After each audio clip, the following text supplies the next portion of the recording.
আসসালামু আলাইকুম দর্শক, শুভেচ্ছা নিন। আপনাদের সবাইকে স্বাগত জানাচ্ছি আমি কনক সারোয়ার আজকের অনুষ্ঠানে। দর্শক, শিরোনাম দেখে বুঝতে পারছেন ডক্টর ইউনূস গত ৮ মাসে তার যে ব্যক্তিগত যে ক্যারিশমা, তার ব্যক্তিগত যে যোগাযোগ, তার ব্যক্তিগত যেই উদ্যোগ, এই উদ্যোগগুলোয় তিনি ইতিমধ্যে একটি ক্যারিশম্যাটিক নেতায় পরিণত হয়েছেন। বাংলাদেশের সকল পর্যায়ে তার যে গ্রহণযোগ্যতা ইতিমধ্যে তৈরি হয়েছে, সেই বিষয়টি নিয়ে আজকে আমরা কথা বলবো। কারণ ডক্টর ইউনূসের এত পজিটিভ এবং এত ক্যারিশম্যাটিক বিভিন্ন সিদ্ধান্তের পরও এবং সাফল্যের পরও বাংলাদেশের এক শ্রেণীর মিডিয়া এই বিষয়গুলোকে নিয়ে খুব বেশি আলোচনা করছে না। সাধারণ মানুষের মুখে মুখে ছড়িয়ে পড়ছে সবকিছু। তো এই বিষয়গুলো নিয়ে আজকে আমরা একটু কথা বলবো, সার্বিক পরিস্থিতি নিয়ে একটু কথা বলতে চাই। আমার সঙ্গে যোগ দিচ্ছেন আপনাদের অত্যন্ত প্রিয় মানুষ, কোনো বিশেষণহীন ভাবেই ডাক্তার পিনাকি ভট্টাচার্য। যদিও তিনি লিখেন না, পিনাকিদা আপনাকে স্বাগত। স্বাগত।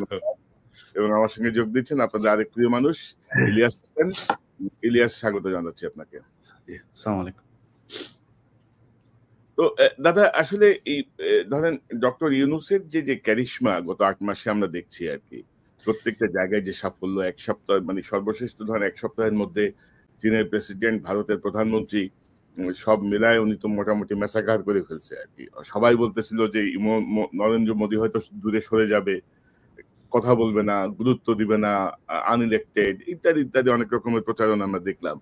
তো সকল শত্রুর মুখে ছাই দিয়ে মোটামুটি ডক্টর ইউনূস তার আপন মহিমায় ক্রমাগত উজ্জ্বল হয়ে উঠছেন। কারো কারো পাথর চাপা বুকে পাহাড় হয়ে গেছে কিনা আমাদের সন্দেহ। পাথর চাপা যে বুকে ছিল সেটা হয়তো এখন পাহাড়ে পরিণত হয়েছে।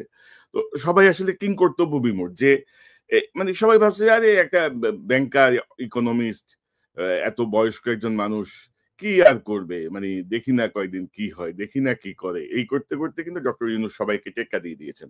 তো আপনাকে দিয়ে শুরু করতে চাই। ডক্টর ইউনূসের যে সাফল্যগুলো ইতিমধ্যে আমরা দেখছি, সে বিষয়টা নিয়ে আমার মনে হয় যে আপনি যদি একটু সূচনা করেন ভালো হয়। না, প্রথম বিষয়টা হচ্ছে যে প্রফেসর ইউনূস যে কি জিনিস, এটা তো বাংলাদেশকে বুঝতে দেয়নি গত ১৫-১৬ বছর হাসিনা। হ্যাঁ, কারণ হাসিনার মাথায় সবসময় ছিল এই সম্ভাবনাটা যে আমি আমার প্রতিপক্ষকে নিশ্চিহ্ন করে দেব, এবং প্রতিপক্ষ পলিটিক্যাল পার্টি থেকে তো অবশ্যই বিএনপি জামাতকে আমি নিশ্চিহ্ন করে দেব, এবং পলিটিক্যাল পার্টির বাইরে যে ন্যাশনাল ফিগার গুলো আমার প্রতিপক্ষ হতে পারে, আমাকে রিপ্লেস করতে পারে, মানুষের মনে আশা জাগাইতে পারে ভবিষ্যতের বাংলাদেশের নেতা হিসেবে, তাকেও আমি ক্র্যাশ করে দেবো।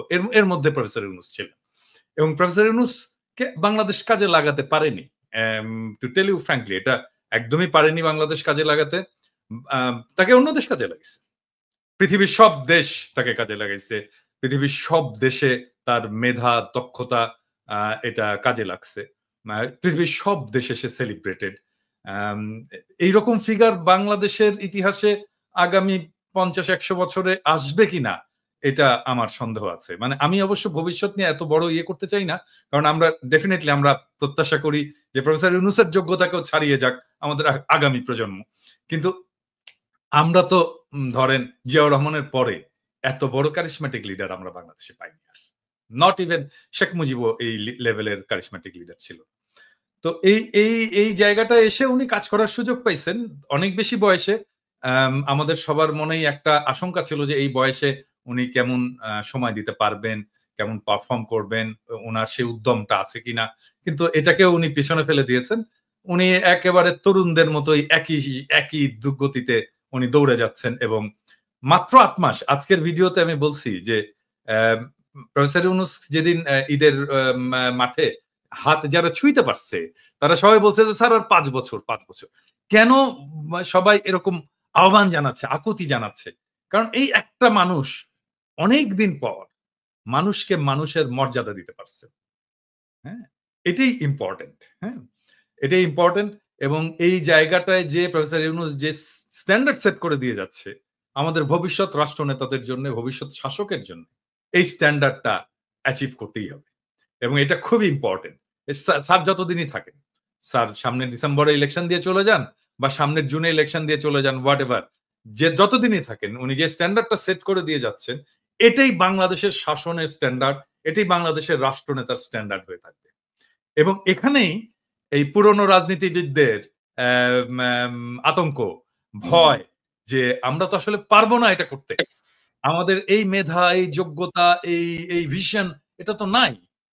সেই জন্যই যত কম ছোট করা যায় উনার শাসনকালটাকে এবং যত তাড়াতাড়ি উনাকে ডিসক্রেডিট করে বের করে দেওয়া যায় এই চেষ্টা হয়েছে। এবং এটা সম্ভব হবে না এই কারণেই যে বাংলাদেশের মানুষ প্রফেসর ইউনূসের পাশে দাঁড়িয়ে গেছে। হ্যাঁ, একটা বিশাল প্রাচীর হয়ে উনার পাশে দাঁড়িয়ে গেছে। এবং উনি বিপ্লবের কেউ ছিলেন না কিন্তু। উনি বিপ্লবে পার্টিসিপেট করেননি। হ্যাঁ? উনি এমনকি বিপ্লবের সময় দেশেও ছিলেন না। কিন্তু উনিই বিপ্লবের আইকন হয়ে উঠছে। এইটা একটা অসাধারণ বিষয়। হ্যাঁ? আমি এটাকে তুলনা করতে চাই এম এম খোমেনির সাথে। খোমেনিও প্যারিসে ছিলেন ওই সময় এবং প্যারিস থেকে দেশে ফিরে গেলেন। হ্যাঁ? তো সেই প্রত্যাবর্তনের পর খোমেনি যেই ফিগার হয়ে উঠেছিলেন ইরানে, প্রফেসর ইউনূস ঠিক একই লেভেলের ফিগার হয়ে উঠেছেন এবং আমি আশা করি যে ২ টা জিনিস ইয়ে আছে। সেটা হচ্ছে যে এম ১ যেখানে আমি মনে করি যে যেখানে আনকম্প্রোমাইজিং প্রফেসর ইউনূস সেটা হচ্ছে শেখ হাসিনা এবং আওয়ামী লীগের বিচার। এবং ২ নাম্বার হচ্ছে যে ভারতের সাথে ভারতের সামনে মাথা উঁচু করে দাঁড়ানো। এবং এই জিনিসটা আমরা চাই যে এটা প্রফেসর ইউনূস যেটা করেছেন, মিটিং এ যা বলেছেন আমরা তো দেখেছি। মোদির সাথে মিটিং এ কি বলেছেন, হ্যাঁ? এবং এই জিনিসটা অব্যাহত থাকলে বাংলাদেশের মানুষ উনাকে আর কখনোই ছাড়তে চাইবে না। জি, দাদা আমি আমি আরো বিস্তারিতভাবে ধরেন চীন সফর, ভারতের সাথে নরেন্দ্র মোদির সাথে যে বৈঠক, বা সাম্প্রতিক সময়ে যে আমেরিকার সাথে যে ট্রেডের যেই শুল্কের যে বিষয়টা, এই বিষয়টা নিয়ে একটু আসবো আমি। তার আগে একটু ইলিয়াসের কাছে যেতে চাই। ইলিয়াস, আপনি কিভাবে দেখছেন ডক্টর ইউনূসময় সাধারণ মানুষের মন, এবং সবাই চাচ্ছেন যে ডক্টর মোহাম্মদ ইউনূস আরো কন্টিনিউ করুক। আ আবার সকল দলের একটা চাপ হচ্ছে যে নির্বাচনটা যেন যথাসময়ে হয়। তো সব মিলিয়ে আপনার পর্যবেক্ষণ ইউনূসের, মানে ব্যক্তিগত ইউনূস, আমি কিন্তু পুরো ডক্টর ইউনূস সাহেবের মন্ত্রী পরিষদের কথা বলছি না, উপদেষ্টা পরিষদ না। শুধু ডক্টর ইউনূসের যে ক্যারিশমা, আমরা সেটাকে হাইলাইট করতে চাচ্ছি। হাইলাইট মানে কি? সেটা নিয়ে আমরা আলোচনা করতে চাচ্ছি। এটা অলরেডি হাইলাইটেড। আপনার কাছ থেকে শুনি। জি। বিষয় হচ্ছে যে আমরা একটা বিষয় মনে পরিষ্কার করা দরকার। ধরেন সারা দেশে এখন একটা পরিস্থিতি তৈরি হয়েছে যে ডক্টর ইউনূস আর বিএনপিকে মনে হচ্ছে মুখোমুখি দাঁড় করানো হয়েছে। এই জায়গাটা মনে হয় আমাদের পরিষ্কার করা উচিত। আমরা আলাদাভাবেও যখন কথা বলি, আমরা জানি যে এই দেশে অ্যা অ্যা মানে একটা আনইলেক্টেড গভর্নমেন্ট বেশিদিন থাকতে পারে না। এটা থাকা সম্ভবও না। আল্টিমেটলি একটা নির্বাচিত সরকারকেই ক্ষমতায় আসতে হবে, তাদেরকেই দেশ চালাতে হবে এবং যে কথাটা ডক্টর মোহাম্মদ ইউনূসও বলেন। কিন্তু পরিস্থিতিটা এখনকার যে অবস্থা, ধরেন আমাদের স্বাভাবিক নির্বাচন হয় নাই, স্বাভাবিকভাবে দেশ চলে নাই। এখনো পর্যন্ত যদি আওয়ামী লীগের বিভিন্ন ফেসবুক, তাদের যেই প্রোপাগান্ডা সেলগুলো আছে এবং ইন্ডিয়া তো সরাসরি তাদের হয়েই কাজ করছে। তাদের মূল টার্গেট হচ্ছে বাংলাদেশে ধরেন একটা জায়গায় যদি একটা ছোট আ আ এক মানে কোনো একটা জনসমাবেশ হয়, সেখানে অন্তত ৫০ ভাগ মানুষের মাথায় টুপি থাকবে। এটা আমাদের দেশের মানুষ যেহেতু মুসলমান, তারা মাথায় টুপি পরে। এটা আমাদের মানে একটা মানে ওই দেশের কালচার। এটা যে ধর্মীয় পোশাক তাই না, আমাদের কালচারে, আমাদের সংস্কৃতিতে পরিণত হয়েছে। এটাকেও তারা নিয়ে তারপরে Facebook এ পোস্ট করছে। করে তারপরে দেখাচ্ছে যে অ্যা আ আমি জানি না, এখানে হতে পারে কেউ মানে কালো পতাকার ভেতরে লা ইলাহা ইল্লাল্লাহ মুহাম্মাদুর রাসূলুল্লাহ লেখা তো আর নিষেধ না। বাট এটা যেহেতু একটা জঙ্গি সংগঠন, আ এটা কাদের তৈরি কি সে আলোচনায় আর যাচ্ছি না। একটা জঙ্গি সংগঠনের নাম দেয়া হয়েছে। আমরা সেটা থেকে মানে বিরত থাকাই মনে হয় ভালো। তারপরেও যদি নাকি তারা কেউ করে থাকে কিংবা কোনো এজেন্সি যদি নাকি এটাকে উদ্দেশ্য প্রণোদিতভাবে করে থাকে, সেটা করে থাকতে পারে। কিন্তু আমাদের উদ্দেশ্য কি, আমরা কি আসলে আফগানিস্তান হইতে চাই? আমরা কি পাকিস্তান হইতে চাই? আমরা কি আইএসআই হইতে চাই না? আমরা তো কোনো জঙ্গি সংগঠনের সাথে না, আমরা চরমপন্থী না, কখনোই না। অথচ এইটাকে তারা পুঁজি করে সেই ছবিগুলোকে নিয়ে বিভিন্ন জায়গায় দেখানোর চেষ্টা করছে যে বাংলাদেশ হচ্ছে ইসলামী চরমপন্থীদের দখলে চলে যাচ্ছে। এটা যদি আপনি কয়েকটা সিকোয়েন্স যদি ভাগ করেন, দেখেন ঈদের আগের দিন 'প্রথম আলোর' একটা নিউজ ছিল। আপনাদের কারো চোখে পড়েছে কিনা জানি না। আমিও দেখিনি, আমাকে একজন পাঠিয়েছে, একজন সাংবাদিকই পাঠিয়েছেন। তিনি দেখলাম যে সেখানে আজ চাঁদ দেখা গেলে কাল ঈদ। এটা হচ্ছে ইয়েটা আমি কনক ভাইকে এটা পাঠাতে চেয়েছিলাম। তো সেইখানে একটা ব্যানার আছে। ব্যানারের পেছনে অনেকগুলো মানুষ। সেই মানুষগুলোর সাথে আপনার একটা কুকুরকে দিয়ে দেওয়া হয়েছে। আচ্ছা, আপনি আমাকে বলেন যে প্রথম আলোর ঈদের দিনের ইয়ের সাথে এই যে এই এই এই উল্টা হচ্ছে হয়ে গেছে, উল্টা হয়ে গেছে। আমাকে একটু করতে হবে। আচ্ছা, তো এখন ধরেন, আচ্ছা এই হচ্ছে ইয়েটা, দেখেন এই যে কোন একটা কুকুর ঈদ মোবারকের নিচে, কুকুর না গরু? ঠাকুর। হ্যাঁ কুকুর, আচ্ছা গরুর তো শিং থাকবে, কুকুর একটা, আচ্ছা। তো এটা এখানে দেওয়া হয়েছে। আচ্ছা, এরপরে তারা আরেকটা নিউজ করেছে, এই ঠিক ঈদের আগে দিয়েই নিউজ করেছে যে ওই কাপাসিয়াতে এক মুসল্লিরা, তাদের শিরোনামটা হচ্ছে নাটক বন্ধ করে দিল মুসল্লিরা। আচ্ছা, মুসল্লি মানে কি? বাংলাদেশে যারা নামাজ পড়ে তারা সবাই মুসল্লি, মানে মসজিদে নামাজ পড়তে গিয়েছে তারাই তাদেরকে মুসল্লি বলা হয়। তার মানে মুসল্লি ইনডিরেক্টলি সে এটাই বোঝাচ্ছে যে মুসলমানরা হচ্ছে গিয়ে নাটক বন্ধ করে দিল। বাংলাদেশের মানুষ, আরে ভাই এই দেশ এরকম এক জায়গায় গিয়ে পৌঁছেছে পর্ন জোর করে সরকারিভাবে বন্ধ করতে হয়। তো পর্ন সাইট আপনি বন্ধ করার জন্য সরকারিভাবে সেই দেশে আপনি বলছেন যে এই দেশে নাটক চলতে দেয় না? সারাদিন নাটক সিনেমা দিয়ে ভরপুর, নাটক নাকি চলতে দেয় না, নাটক বন্ধ করে দিয়েছে। প্রথম আলো এই নিউজ করেছে। আচ্ছা, নিউজ করার আগে আর পরের মানে ঘটনা, যেই দেশের প্রাইম মিনিস্টার পর্যন্ত নাটক করে, হ্যাঁ এবং এত বেশি নাটক করে যে আমাদেরকে বলতে হয় নাটক কম করো প্রিয়, হ্যাঁ সেই দেশের নাটক বন্ধ নাটক চলে না। এখন নাটক চলে এই না, তো এই ঠিক না। বিষয়গুলো যদি সবই করেন, এখন মানুষ তো রিয়েক্ট করে নাই। যেটা 2007 সালে প্রথম আলো করেছিল, সেই এক কার্টুন দিয়ে তারপরে মুসলমানদেরকে ঝাঁপায় তারপরে রাস্তায় নামালো, নামানোর পরে তারপরে এই যে 15 বছর সেই প্রথম আলোর কার্টুনের চললো বাংলাদেশ। সারা পৃথিবী জানলো যে এই দেশ মুসলমানদের ইয়েতে চলে যাচ্ছে, চরমপন্থীরা দখলে নিচ্ছে। ঈদের আগেও আপনি যদি চ্যানেল আর জিল্লুর যে বক্তব্য, জিল্লুর হঠাৎ করে বলে বসলো যে এই দেশে নাকি বিশাল চরমপন্থী। জিল্লুর তোমার সেই জঙ্গি হামলা কই? ঈদের পরে না বলে জঙ্গি কোথায় কোথায় জঙ্গি হামলা হবে জিল্লুর সেটাও বলে দিল। তো জিল্লুর যে কাদের লোক, এই চিপ রেটের বিদেশি এজেন্সিদের এজেন্ট, এদের থেকে সাবধানে থাকতে হবে আমাদের। কিন্তু কথা হচ্ছে জিল্লুর আসলে কাদের পারপাস সার্ভ করে? মানে জিল্লুর তো আগে আমেরিকান পয়সায় চলতো, এখন তো আমেরিকান পয়সা বন্ধ। নাই এখন ইন্ডিয়া, জিল্লুরের পয়সাটা কোত্থেকে আসছে এটা একটু আমাদের জানা দরকার তো। জিল্লুরকেও বলতে হবে, হ্যাঁ এখন পাশের তাই না? থেকে, হ্যাঁ, পাশের থেকে, এখন তো পাশের সেটা থেকে সেটা তো মানুষদের জানা দরকার, হ্যাঁ, যে আসলে তো আমেরিকান ফান্ডিং বন্ধ, তো সবার বন্ধ, যারা পাইতো এনইডি ফেনিডি ইত্যাদি ইত্যাদি সবকিছু ট্রাম্প দিছে একেবারে বন্ধ করে। এখন জিল্লুরের পয়সা কোত্থেকে আসে এটা জিল্লুরকে বলতে হবে। জিল্লুরের এনজিও কি দিয়ে চলে, কার পয়সায় চলে, তাহলেই সব বোঝা যাবে কার কি কোথায় বাধা আছে। তো এই ন্যারেটিভ থেকেই দেখেন, এইখান জিল্লুরের গলার জোর কোথায় থেকে আসে ওটা আমরা জানি। এইখান থেকেই কিন্তু শুরু হয়েছে। আপনি দেখেন এক এক করে প্রথম আলো এইদিকে এইভাবে উস্কাইতে চাচ্ছে, জিল্লুর আবার ওইদিকে খাতা কলম সামনে নিয়ে 5-6টা পৃষ্ঠা নিয়ে তার কাছে বিভিন্ন দেশের এজেন্সিরা তাকে তথ্য দিয়েছে, তিনি হচ্ছে জেনেছেন বাংলাদেশে একটা এবং কিভাবে হামলা হবে। আমি আমার আগের ভিডিওতে এই কথাগুলো বলেছি যে কোর্টে হামলা হবে, আগের মতো সেই জেএমবির মতোই নাকি কোর্টে হামলা হবে। কিন্তু জেএমবির হামলা কোর্টে সারা দেশে 500 জায়গায় করেছে কারা? করেছে। তার মানে জিল্লুর রয়েদের লোক, এটা সে নিজে প্রমাণ করলো। মানে ছায়ানট, এই হামলা সব তাদের হামলা। আমরা ইলিয়াস আমরা শুনি, মানে প্রথম এটা হচ্ছে যে এজেন্সির গোয়েন্দা রিপোর্ট কার কাছে আসে? হ্যাঁ, কার কাছে? আমাদের কাছে আসে? না, ওর কাছে আসে কেন গোয়েন্দা রিপোর্ট? তো এবং সেটা কোন দেশের? যে দেশ থেকে ফান্ড পাচ্ছে, ইন্ডিয়া। ফান্ড তো বন্ধ, আমেরিকান ফান্ড তো বন্ধ।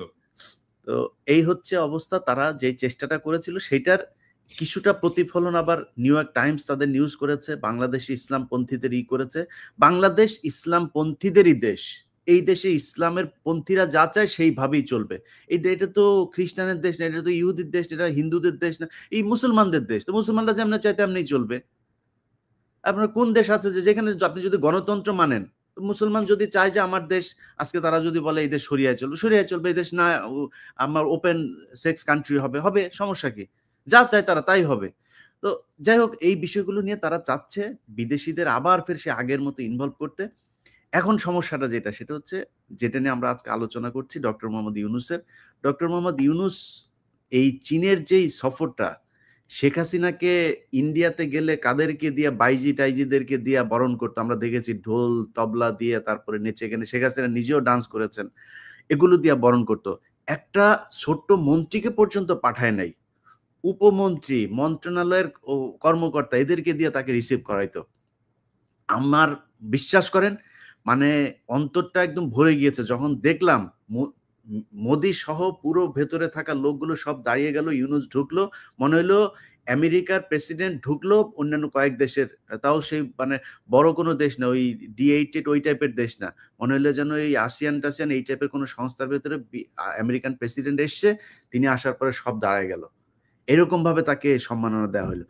এটাকে নিয়ে আওয়ামী লীগের লোকজন নানান ধরনের তুচ্ছ তাচ্ছিল্য করে কথা বলার, অথচ ওনাদের নেত্রী বাথরুমের চিপায় ওই কার্পেট মানে করে ক্রস করে মাটি দিয়া খালি পায়ে দৌড় দিয়ে আসা চেষ্টা করেছে সাথে একটা ছবি তোলার জন্য। কত নাটক আমরা দেখেছি এই দেশে, ইউনূসকে তাদের ভাল লাগে না। তা আমার বক্তব্যের প্রথম পার্টটা আমি এটা দিয়ে শেষ করতে চাই, আমরা ইউনূসকে এই দেশে বিএনপির মুখোমুখি দাঁড় করাইতে চান। আলটিমেটলি এই দেশে নির্বাচন হবে, আমার মনে হয় নির্বাচন হলে তো বিএনপি ক্ষমতায় আসবে হয়তোবা, যদি জনগণ ভোট দেয়।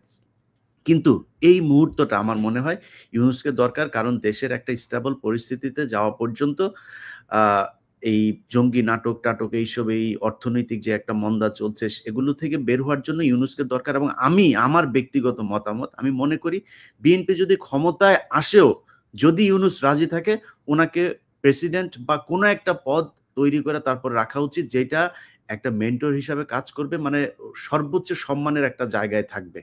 যে যেমন ধরেন ব্রিটিশ রানী এখনো পর্যন্ত রানী, তার তো কোনো পাওয়ার নাই, কিছুই নাই, কিন্তু তারপরও তার সম্মান সবার চাইতে উপরে, ওরকম ভাবে রাখা যাইতে পারে।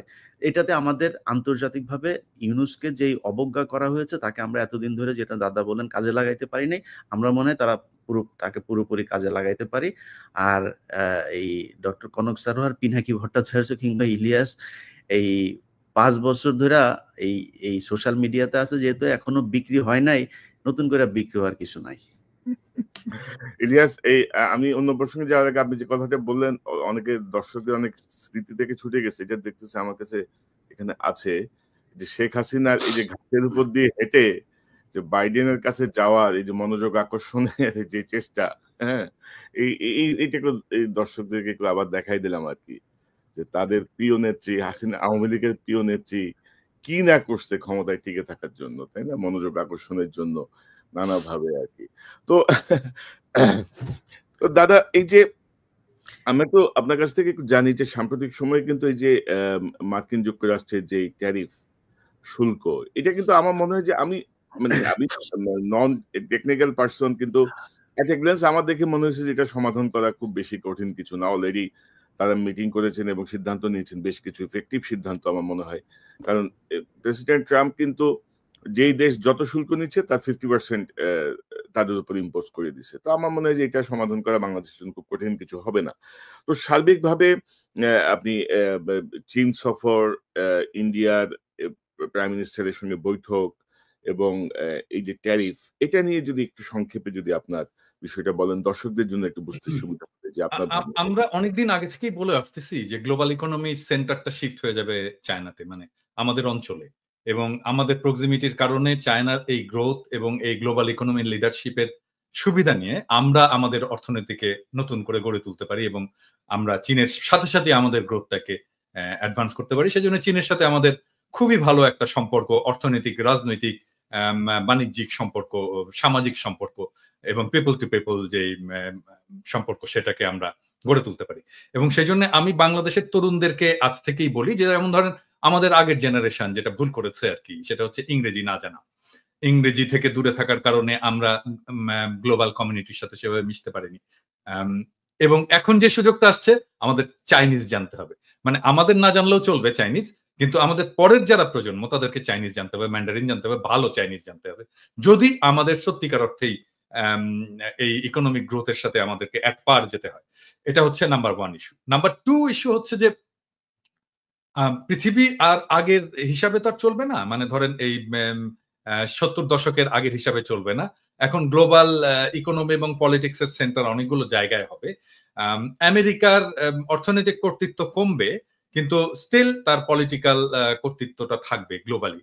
আমাদের আমেরিকার সাথে একটা সম্পর্ক রাখতে হবে লং টার্মে, এবং সেটা কিভাবে রাখা যায় সেটা নিয়ে আমি একটা ভিডিও করেছি, যে কৃষিভিত্তিক যে সমস্ত রাজ্যগুলো আছে তার সাথে আমাদের বাণিজ্য বাড়ানো, এবং এটা যদি বাড়ে তাহলে আমাদের ট্যারিফ এমনিতেই কমবে। হ্যাঁ, আমি তখনও জানতাম না যে ট্যারিফ ইম্পোজ হচ্ছে। তো এটা যেদিন ট্যারিফ ইম্পোজ হলো তার 2 দিন আগে বোধহয় আমি করেছিলাম। তো আমাদের যদি আমদানি বাড়ে আমেরিকা থেকে, আমাদের ট্যারিফ রেসিপ্রোকাল ট্যারিফ এমনিতেই কমে যাবে। এটা নাম্বার 1। আর নাম্বার 2 হচ্ছে যে এটা মাঝে, মাঝে বলি আরকি যে আমার পেশার একটা গুরুত্বপূর্ণ অংশ হচ্ছে প্রবলেম সলভিং, মানে আমি যে কাজটা করি আরকি। সমস্যার সমাধান করা আরকি। সেজন্য আমি আমার এপিসোড গুলোতে খুব অনেক প্রবলেমের খুবই মানে out of the box solution দেই। এবং এই ট্যারিফ বাড়ানোর ফলে আমাদের সামনে একটা ইউনিক অপরচুনিটি তৈরি হয়েছে। আমি এইখানে এটা বলতে চাচ্ছি না কারণ এইজন্য না যে চাই না সেটা না। আমি একটা এপিসোড করেছি কারণ এটা এক্সপ্লেইন করতে হবে। যে আসলে কি করা যায় এবং কি করলে এই প্রবলেমটাকে আমি অপরচুনিটিতে শিফট করতে পারি। মানে বিজনেসে আমরা যা করি আরকি। যে প্রবলেম আমরা এন্টিসিপেট করি আগে এবং এই প্রবলেমটাকে কিভাবে আমি সুযোগ হিসেবে ব্যবহার করতে পারি। এটাই বিজনেসের মূল আরকি কি বলবো এটা আ কি। অ্যান তো যেহেতু আমি বিজনেসের লোক, আমার মাথায় ওইটাই সবসময় ঘুরতে থাকে। যে সমস্যা কি হতে পারে? এটাকে আমি কিভাবে অপরচুনিটিতে শিফট করতে পারি? এই প্রবলেমটা আমাদের যে কি সিরিয়াস একটা অপরচুনিটি না, আমি কিন্তু খুবই হ্যাপি। এবং এইটার জন্য যেই সিদ্ধান্তটা নিতে হবে এটাতে প্রফেসর ইউনূসকে নিজেকে ইনভলভ হতে হবে। শুধু নিজেকে না আর একটা সিনারিও ইভ্যালুয়েশন করতে হবে এবং এটার জন্য ইন্টারন্যাশনাল এজেন্সিকে কাজে লাগাতে হবে। যেমন ধরা যাক বিসিজি বা পিডব্লিউসি এদেরকে ইনভলভ করতে হবে। করে আমরা যদি মোটামুটি ১-১.৫ মাসের মধ্যে আমরা যদি সমস্ত এনালাইসিস কমপ্লিট করে একটা ফার্ম ডিসাইসিভ ডিসিশন নিতে পারি, তাহলে বাংলাদেশের চেহারা পাল্টে যাবে জাস্ট যদি এই ট্যারিফটা এরকম থাকে। হ্যাঁ? তো এটা কালকে আসবে সম্ভবত এপিসোডটা। এবং আমি বাংলাদেশের মানুষদেরকে বলবো আরকি, জনগণকে বলবো যে দেখেন পৃথিবীতে কোনো সমস্যা না। হ্যাঁ? যদি আমরা সিচুয়েশনটাকে খুব ভালোভাবে ইন্টেলেকচুয়ালি এনালাইসিস করতে পারি এবং তার ভিত্তিতে আমি একটা অ্যাকশন নিতে পারি। এবং বাংলাদেশে এত ব্রাইট ছেলেরা আছে না ইয়াং জেনারেশনে যে এদের সামনে কোনো সমস্যা হয়ে থাকবে না। হ্যাঁ? আমরা তো বুড়া হয়ে গেছি। ধরেন আমাদের চিন্তা হয়তো একটু পুরনো হবে। কিন্তু আমরা যদি একটু ধরে দিতে পারি যে কোন রাস্তায় যেতে হবে, হ্যাঁ? তাহলে দেখবেন যে আরো ইনোভেটিভ সলিউশন বের করে ফেলে দিতে পারবে আমাদের তবে তরুণ দাদা আমি দাদা মনে করি যে ধরেন আমরা ধরেন ইন্ডিয়া থেকে যে চাল, গম বা এই জাতীয় খাদ্যশস্য আমরা যে আমদানি করি, এগুলো ইন্ডিয়া থেকে বন্ধ করে আমাদের আমেরিকা কেন্দ্রিক হওয়া উচিত। তাহলে কোয়ালিটিও বাড়বে। মানে আমাদের মানে ইন্ডিয়ান ডিপেন্ডেন্সি থেকে বের হয়ে আসাটা খুব জরুরি আমাদের জন্য। এবং অবশ্যই। গত এই ৫৪ বছরে ইন্ডিয়ার যেই আধিপত্য আমরা বাংলাদেশীদের উপর দেখছি আরকি, সকল ক্ষেত্রে। তো আমার মনে হয় যে তার একটা জবাব দেওয়া উচিত। ইতিমধ্যে চিকিৎসা বন্ধ হয়ে কিন্তু অনেক মানে বাসের কাউন্টার এখন কাপড়ের দোকান হয়ে গেছে। হুম, অনেক হুম, কাপড়ের দোকান বন্ধ হয়ে যাচ্ছে। অনেক হুম। খারাপ অবস্থা। আমার মনে হচ্ছে তাদেরকে একটা শিক্ষা দেয়া খুব জরুরি। মানে জেন্টল ওয়েতে আরকি যে দেখো তোমরা মানে মানে আমি যখন ভারতীয় পণ্য বয়কট আন্দোলন করছিলাম আরকি, হ্যাঁ? সেই সময় আপনারা সবাই সাপোর্ট করেছেন। মানে ওই সময় ওদের কথাবার্তা দেখলে না হুম, হুম, গায়ে হুম। জ্বলুনি উঠতো আরকি। মানে ওদের ইয়েটা কি ছিল? সেটা হচ্ছে যে আমরা তো পয়সা দিয়ে কিনে আনি রে ভাই। সমস্ত পণ্য ইন্ডিয়ান পণ্য তো আমরা পয়সা দিয়ে কিনে আনি। ওরা তো দয়া করে আমাদেরকে দান করতেছে না। ওদের বিষয়টা হচ্ছে কি? ওদের চাওয়াটা কি? আমাদের শুধু কিনলে চলবে না। আমাদের কিনতে হবে এবং তারপর কৃতজ্ঞ থাকতে হবে। দাদা আমাদেরকে দিয়েছেন। আপনারা না দিলে তো আমরা মরে যেতাম দাদা। এইটুকু শোনে না। সেইজন্য ওদের গায়ে জ্বলুনি ধরে। এবং আমার শুনে এমন আ মেজাজ খারাপ দাদা হতো। ঐদিন যদি একটা কোনদিন ঐদিন ওদের দেশের একটা চ্যানেলেই আপনার করতেছে। কি? ওই যে ওই পাগলার চ্যানেল ওই যে মলম বিক্রেতার চ্যানেলে, হ্যাঁ? হ্যাঁ, হ্যাঁ, হ্যাঁ। ওরা উস্কাইতেছে যে রিপাবলিক। কি হয়েছে যে বাংলাদেশীরা এই যে আসে না তো সমস্যা কি হয়েছে? আমাদের তো ওদেরকে আমাদের বন্ধ করতে হবে বাংলাদেশে আসা। ওরা এই দেশে এসে চিকিৎসা নিয়ে যায় এই সেই। হুম, হুম, হুম, পাশের থেকে আরেকটা আবার দৌড়ে আসছে বুঝছেন? হুম। খাওয়া হাগা সব বন্ধ করে দেবেন নাকি আমাদের? হাসতে শেষ বলছেন ওদের যে অবস্থা খারাপ। আমরা দাদা যদি খালি চীন, পাকিস্তান এদিকে ২ দেশের সাথে যদি পাকিস্তানের চিকিৎসা ব্যবস্থাও অনেক ভালো। এবং চীন যেটা আমি যে ইয়েটা দেখলাম, এইখানে আপনার ওদের একটা হসপিটালের একটা ফ্লোর ওরা বাংলাদেশের জন্য ছেড়ে দিতে চাইছে। এবং চীনের মানুষের যেই চিকিৎসার যে খরচ, তার চাইতেও তারা কম নিবে। তারপর চিটাগাং এর সাথে একটা বোধহয় স্পেশাল ওরা একটা রুটও করতেছে ফ্লাইটের জন্য যেহেতু আমাদের মানে স্থলপথে যাওয়ার সুযোগ নাই।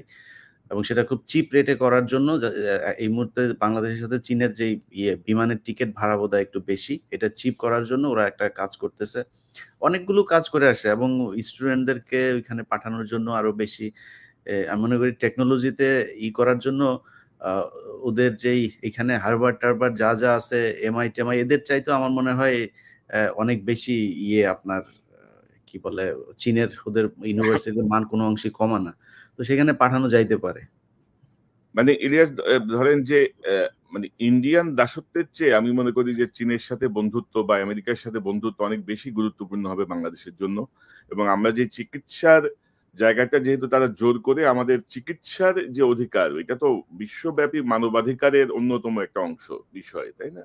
সেটি যেহেতু তারা বন্ধ করেছে গারল একটা অ্যাটিটিউড করে একটা স্বৈরাচারী শাসককে রক্ষা করার নামে, মানে বিশ্বের সর্ববৃহৎ গণতন্ত্রের দাবিদার একটা দেশ, তো আমার মনে হয় যে আমাদের ওই চিকিৎসার জায়গাটায় আমরা চীনের দিকেই থাকি, পাকিস্তানের দিকে যাই প্রয়োজনে। আর আমাদের দেশে তামিম ইকবালের চিকিৎসার পরে আসলে চিকিৎসকদের প্রতি অন্যরকম একটা আস্থা বেড়ে গেছে। না কনক, মানে আমাদের তো কিছু চিকিৎসার প্রবলেম আছে, এটা আমাদেরকে স্বীকার করতে হবে। বিং এ ডক্টর, এটা আমি সবসময় আত্মসমালোচনা হিসেবেই দেখি। হ্যাঁ, কিন্তু বাংলাদেশের চিকিৎসা ব্যবস্থাকে ঢেলে সাজাতে বড় জোর খুব বেশি হলে, মানে বাংলাদেশের থেকে যাবে না তো কোথাও, বরং বাংলাদেশে আসবে চিকিৎসা করতে। এটা করতে হলে বড় জোর 10 বছর সময় লাগবে।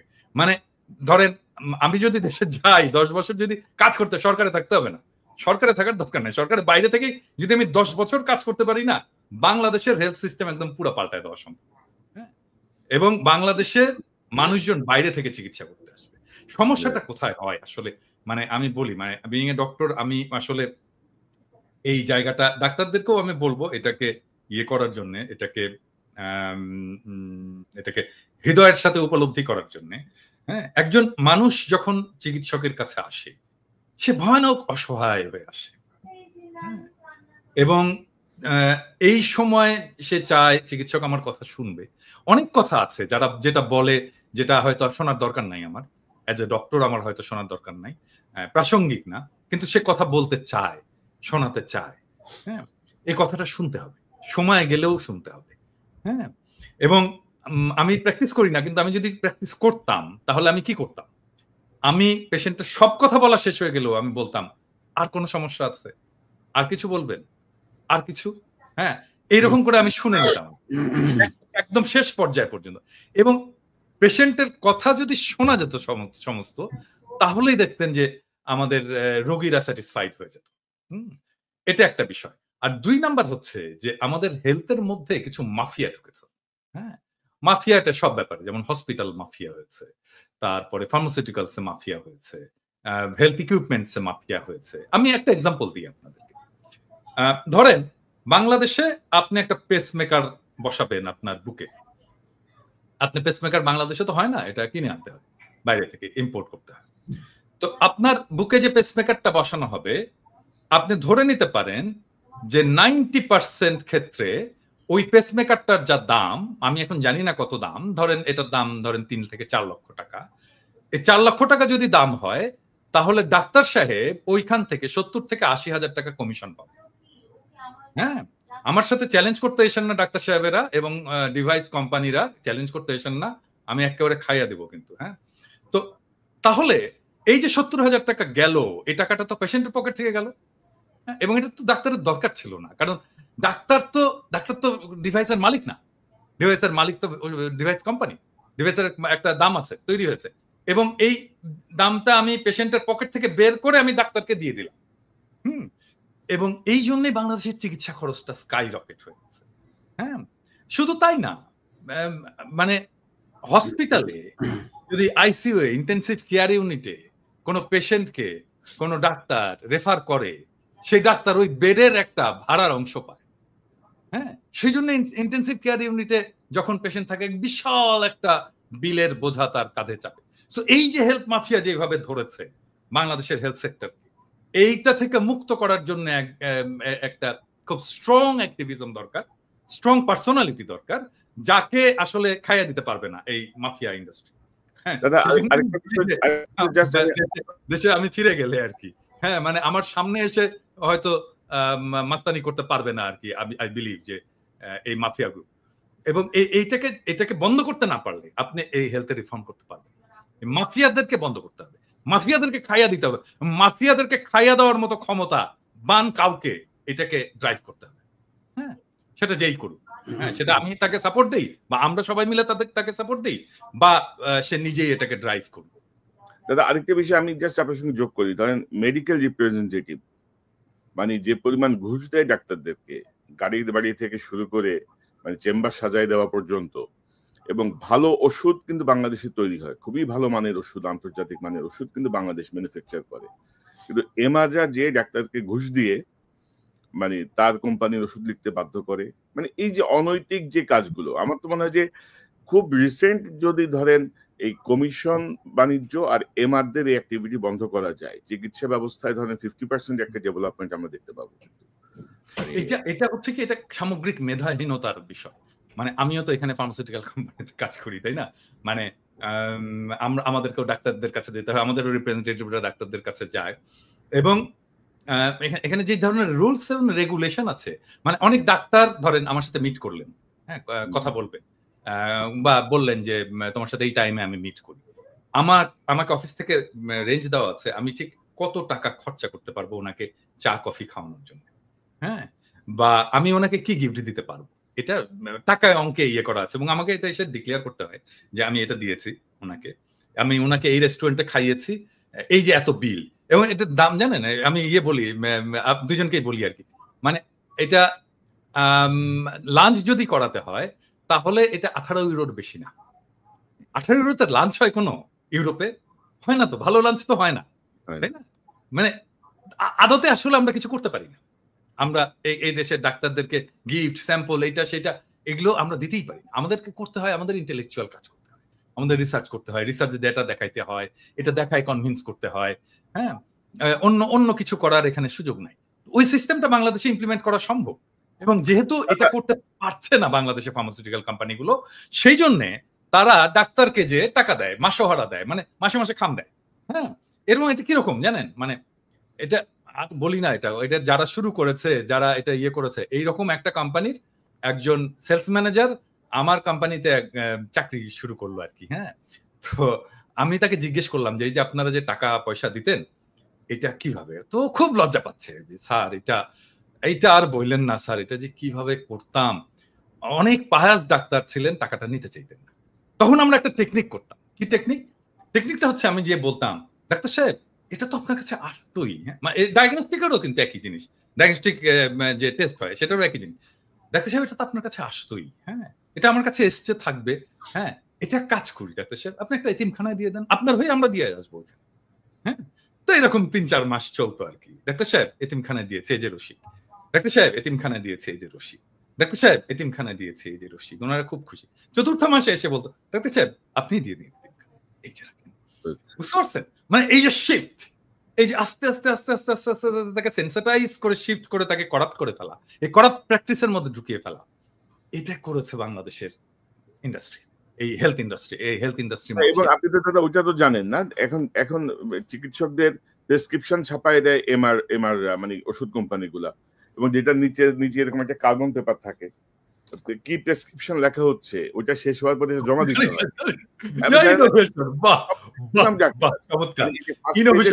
মানে এইটা তো মাইর ছাড়া উপায় নাই, অবস্থাটা ছাড়া উপায় নাই, ধরে ওই কোম্পানিকে ধরে কোম্পানির মালিককে একদম সপাং করে মাইর দেওয়া উচিত, গুলিস্তানে কামানের উপরে দাঁড় করায়, যে কোম্পানি এটা করেছে সেই কোম্পানির মালিককে অথবা মার্কেটিং ম্যানেজারকে। এখন এই প্রসঙ্গে আপনারা বলতে পারেন যে দাদা আপনি তো বাংলাদেশে ফার্মাসিউটিক্যাল কোম্পানিতে কাজ করেছেন, ইন্ডাস্ট্রিতে কাজ করেছেন, এই ধরনের কাজ কি আপনি করেছেন? মানে এই রকম কাজ আর কি? না, আমি করিনি। আমার কোম্পানিতে কাজ করেছে এরকম অনেক লোক আছে এখন, হ্যাঁ, মানে অ্যাটলিস্ট আপনি বাংলাদেশের ইন্ডাস্ট্রিতে খোঁজ করলে আমার D16 কাজ করেছে, আমি ধরেন লাস্ট তো কাজ করেছি D16 2010 থেকে 18 পর্যন্ত 8 বছর D16 কাজ করেছে, সেই সময় ধরেন এখন আপনি প্রায় 300 লোক পাবেন যারা D16 কাজ করে এসছে, যে কারোর সাথে কথা বলতে পারেন, এনিওয়ান। নরমালি তো যে প্রেসক্রিপশন নিয়ে ডাক্তারের চেম্বার থেকে বের হলে ওষুধ কোম্পানির লোকজন দেখতে চাইতো যে প্রেসক্রিপশনটা একটু দেখি ডাক্তার সাহেব কি ওষুধ লিখছে। পরে তারা ডাক্তারকে আর ট্রাস্ট করলো না, মানে এত ঝামেলায় গেল না, তার প্রেসক্রিপশনের বই ছাপাই দিছে, যা লিখবেন কপি থাকবে, আমরা জাজ করবো যে আপনি এটা রোগীদেরকে বলতে চাই, প্রেসক্রিপশন হচ্ছে অত্যন্ত প্রাইভেট একটা বিষয়। প্রপার্টি, হ্যাঁ, অত্যন্ত প্রাইভেট রেকর্ড, এবং এইটার ছবি তোলা অন্য কাউকে দেখতে চাওয়া এক্সেপ্ট ফার্মাসিস্ট, এটা আইনত নিষিদ্ধ, আইনত নিষিদ্ধ, হ্যাঁ। এবং এই আইনটাকে এনফোর্স করতে হবে, এটা বাংলাদেশ সরকারকেই করতে হবে, স্বাস্থ্য মন্ত্রণালয়কেই করতে হবে এটা। এবং এই মাফিয়াদেরকে যদি এখনই চেক না করা যায়, তাহলে এটা পরে এত বড় মাফিয়া হয়ে যাবে যে কেউ এটা সামনে আর দাঁড়াতে পারবে না। এবং আমি এই প্রসঙ্গটা আসতে ভালো হয়েছে আপনি যদি বলেন যে এই যে কমিশন আপনার এমআর এর বাইরে হচ্ছে প্রাইভেসি। মানে আপনি দেখেন যে আমাদের যে সাবেক উপদেষ্টা নাহিদ ইসলাম সিলেটে একটা হসপিটালে পায়ে ব্যথা পেয়ে চিকিৎসা নিল। আমি মানে একটু পরেই দেখলাম যে হসপিটাল কর্তৃপক্ষ তার এই যে প্রেসক্রিপশন থেকে শুরু করে এক্স-রে রিপোর্ট পর্যন্ত সব পাবলিক করে দিছে।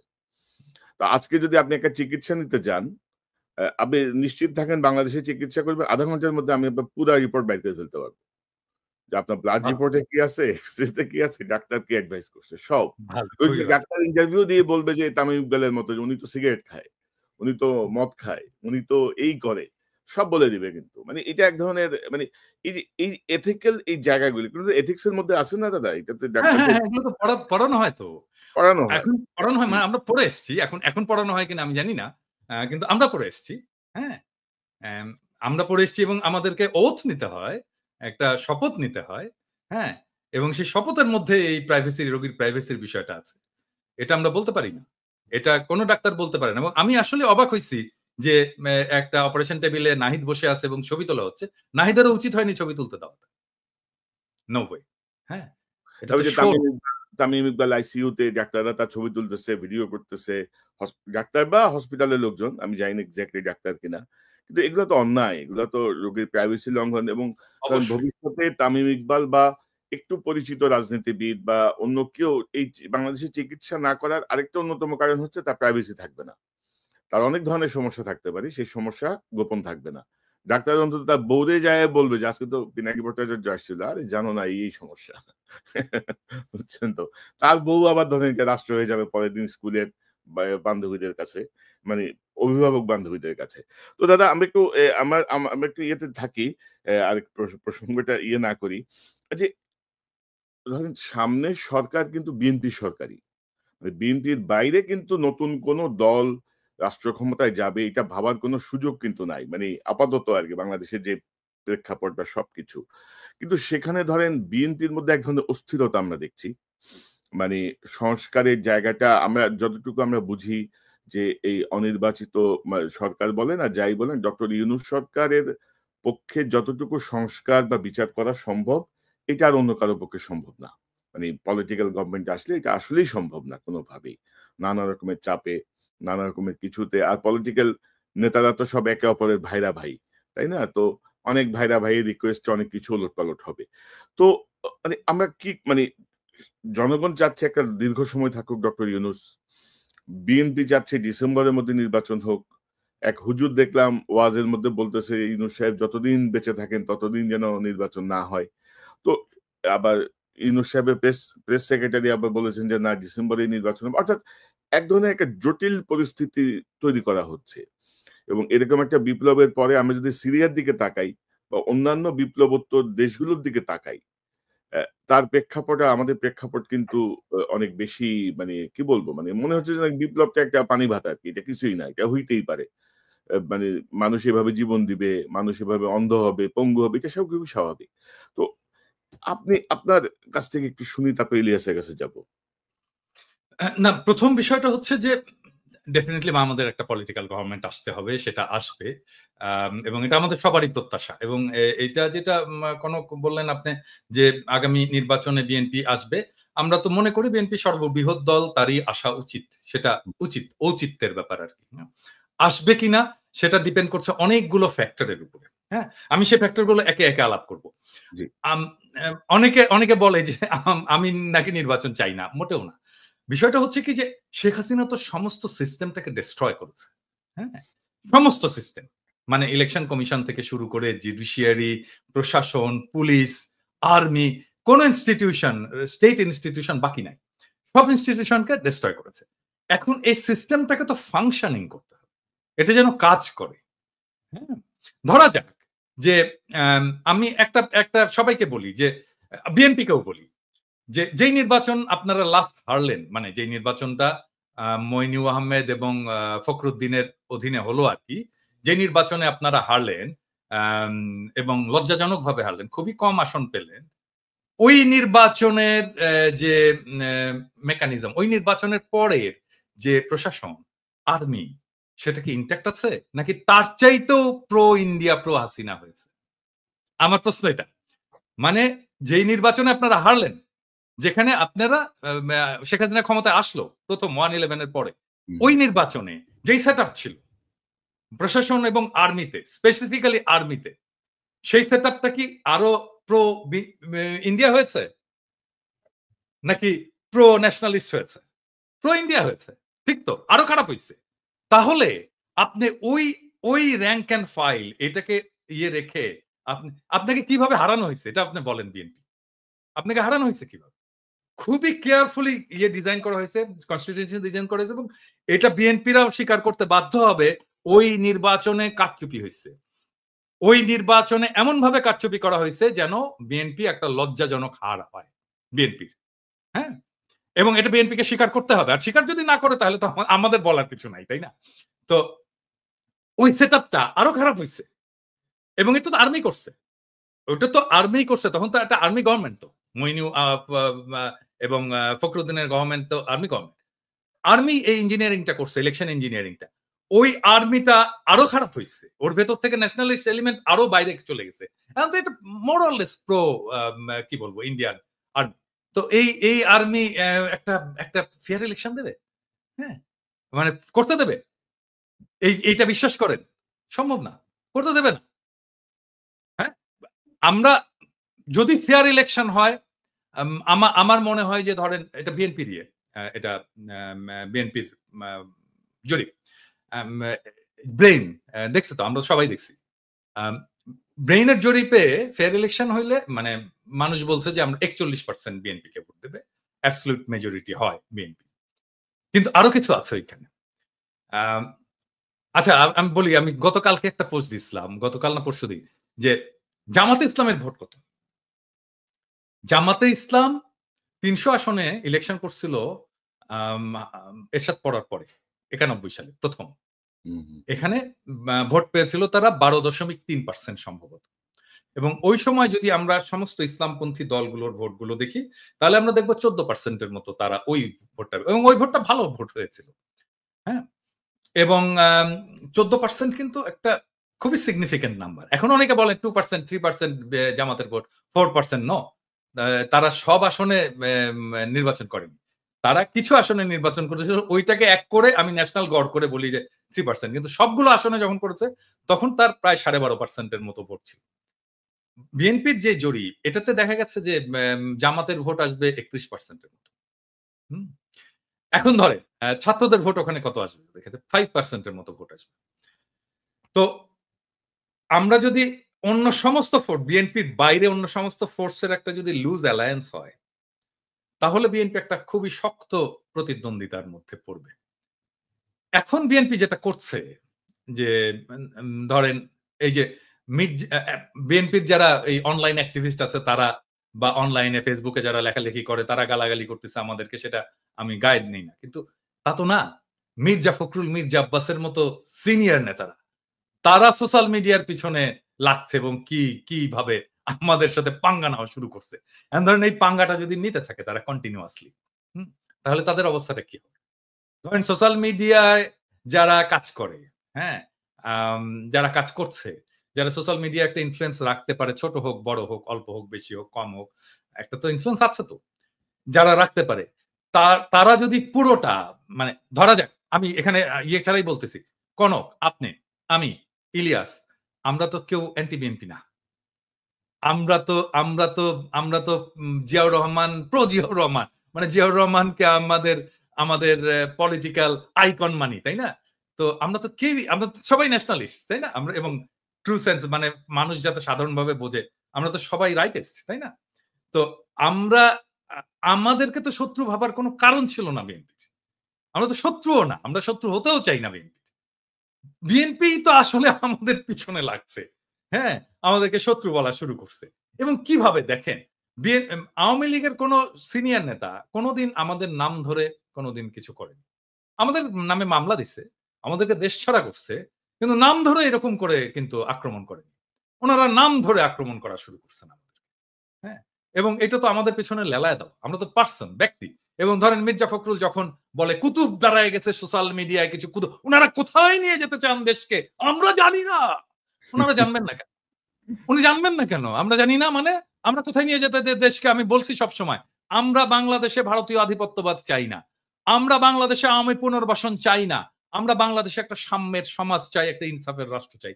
৪ টা সিম্পল জিনিস মির্জা ফখরুল ভাই। আপনি জানেন না কেন? আপনারাই বাধা হয়ে দাঁড়ায় আছেন আমাদের সামনে, আমাদের স্বপ্নের সামনে, মানুষের স্বপ্নের সামনে। এবং আপনারা জানতে হবে আমরা এটা চাই। এবং আমাদের মনে করার কারণ আছে, আমাদের মনে করার ক্রেডিবল কারণ আছে যে আপনারা আওয়ামী লীগকে পুনর্বাসিত করতে চান। কেন চান সে প্রসঙ্গে আসবো যদি আলোচনার সুযোগ থাকে। ২ নাম্বার, আপনারা ভারতের সাথে একটা নেগোসিয়েশন করেছেন। এটা আমাদের মনে করার ক্রেডিবল কারণ আছে। হ্যাঁ? এই জিনিসগুলোকে ক্লিয়ার করতে হবে আপনাদের কাছে। হ্যাঁ? আপনারা যে আলাপ করেন, আপনারা সবার সাথে আলাপ করেন, অমুক রাজনৈতিক দলের সাথে আলাপ করেন, তমুক রাজনৈতিক দলের সাথে, সুশীল সমাজের সাথে আলাপ করেন। কেন আমাদের সাথে আলাপ করতে পারেন না? কেন পিনাকি ইলিয়াস, কনক সারোয়ারের সাথে কথা বলতে পারেন না আপনারা? মিটিং করতে পারেন না? করার দরকার আছে না? মানে আমরা পিপলস ভয়েস রিপ্রেজেন্ট করি না? আমাদের সাথে কথা বলেন না কেন? মানে আপনারা ৩১ দফা দিলেন। ধরেন ৩১ দফা দিলেন। ৩১ দফা তো এটা আপনার দলের দফা। তো আমরা তো সেই সময় তো আপনাদের সাথে এলাই ছিলাম। আমরা তো একসাথে লড়াই করতেছি, আন্দোলন করতেছি। আমাদেরকে দেখাইছেন? আমিও তো ডাক্তার, আমাকে তো দেখাইতে পারতেন যে ভাই ৩১ দফায় যে চিকিৎসা সংক্রান্ত যে জিনিসটা আছে, দাদা একটু দেখেন তো এটা ঠিক আছে কিনা? হ্যাঁ? দেখাতে পারতেন তো। তাইলে তো আমাদের পার্টিসিপেশন থাকতো। আমরা ওন করতাম আপনার ৩১ দফাকে।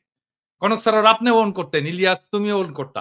তো আমাদেরকে ওন করার সুযোগ দিলেন না তো। একই জিনিস বলবো আমি জামাতকেও। আমি জি। একই জিনিস বলবো জামাতকেও। মানে তারা ইন্ডিভিজুয়ালি ফোন করে। এখন আমি সিউর যে জামাতের আমির তো খুবই মাই ডিয়ার লোক। সবাইকে ফোন-টোন করেন। আমাকেও ফোন করে। কিন্তু এটা তো ফোন করে উনি বলেন কি? আপনার শরীর কেমন আছে দাদা? বাসায় সবাই ভালো আছে। আমি তো শফিক ভাইয়ের কাছ থেকে এগুলো শুনতে চাই না। আমি শুনতে চাই পলিটিক্স। রিয়াল পলিটিক্স শুনতে চাই। হ্যাঁ? ব্যক্তিগত সম্পর্ক আপনার সাথে থাকবে। মানে আমরা যখন রাজনীতি থেকে বিদায় নেব, অ্যাক্টিভিজম থেকে বিদায় নেব, তখনও থাকবে আপনাদের সাথে। সেটা অসুবিধা নাই। আমি শুনতে চাই পলিটিক্স। আপনার প্রোগ্রাম। আপনি নির্বাচনে কি মেসেজ নিয়ে যাবেন? আগামীতে আপনি ভারতের সাথে কিরকম সম্পর্ক রাখবেন? হ্যাঁ? আপনি আমেরিকার সাথে কিরকম সম্পর্ক রাখবেন? চীনের সাথে কিরকম সম্পর্ক রাখবেন? রাষ্ট্রটাকে কিভাবে গড়বেন? সংবিধানে কি পরিবর্তন আনবেন? মানুষের জীবনে কিভাবে এই বাংলাদেশে যেভাবে হাসিনা যেভাবে ইসলামোফোবিয়ার চাষ করছে, এটাকে কিভাবে ফাইট করবেন? আন্তর্জাতিক ক্ষেত্রে আপনি ফিলিস্তিনের প্রশ্নে কি স্ট্যান্ড নেবেন? আমি তো জানতে চাই। হ্যাঁ? এই জিনিসগুলো তো জানতে চাই। এই জিনিসগুলো আমাদের সাথে কথা বলার কথা। আমার তো ভাই বাংলাদেশে আমার তো কোনো ফাইন্যান্সিয়াল ইন্টারেস্ট নাই। আমার কোনো ব্যবসা-পাতি নাই। আমার চাকরি-বাকরি নাই। তাই না? ওইখানে। তো আমাদের সকলের তাই না? আমাদের চাওয়া তো একটাই বাংলাদেশের মানুষ ভালো থাকুক, দেশটা ভালো থাকুক। দেশটা প্রটেক্টেড থাকুক। দেশের স্বাধীনতা, সার্বভৌমত্ব প্রটেক্টেড থাকুক। এইটা আমরা চাই। এইটার তবে জন্য দাদা আমাদের সাথে কথা বলতে অসুবিধা কোথায় আপনাদের? হুম। হ্যাঁ, তবে দাদা ধরেন আমি যেটা দেখছি আরকি উনারা এখনো সেই ২০০১ এর যে রাজনীতি, সেই রাজনীতি উনাদের মাথায় আছে। মাঝখানে যে ২৪ বছর পার হয়ে গেছে এটা অনেকেরই খেয়াল নাই।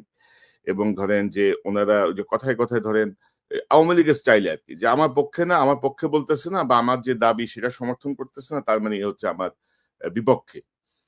এ আমার বিপক্ষে দল, এ আমার ক্ষতি চায়, এরা এই করতে চায়, ওই করতে চায়। এবং আপনি দেখবেন যে একটা সময় আওয়ামী লীগ যে ভূমিকা ছিল ক্রমশ বিএনপি সংঘবদ্ধভাবে সেই ভূমিকা অবতীর্ণ হচ্ছে।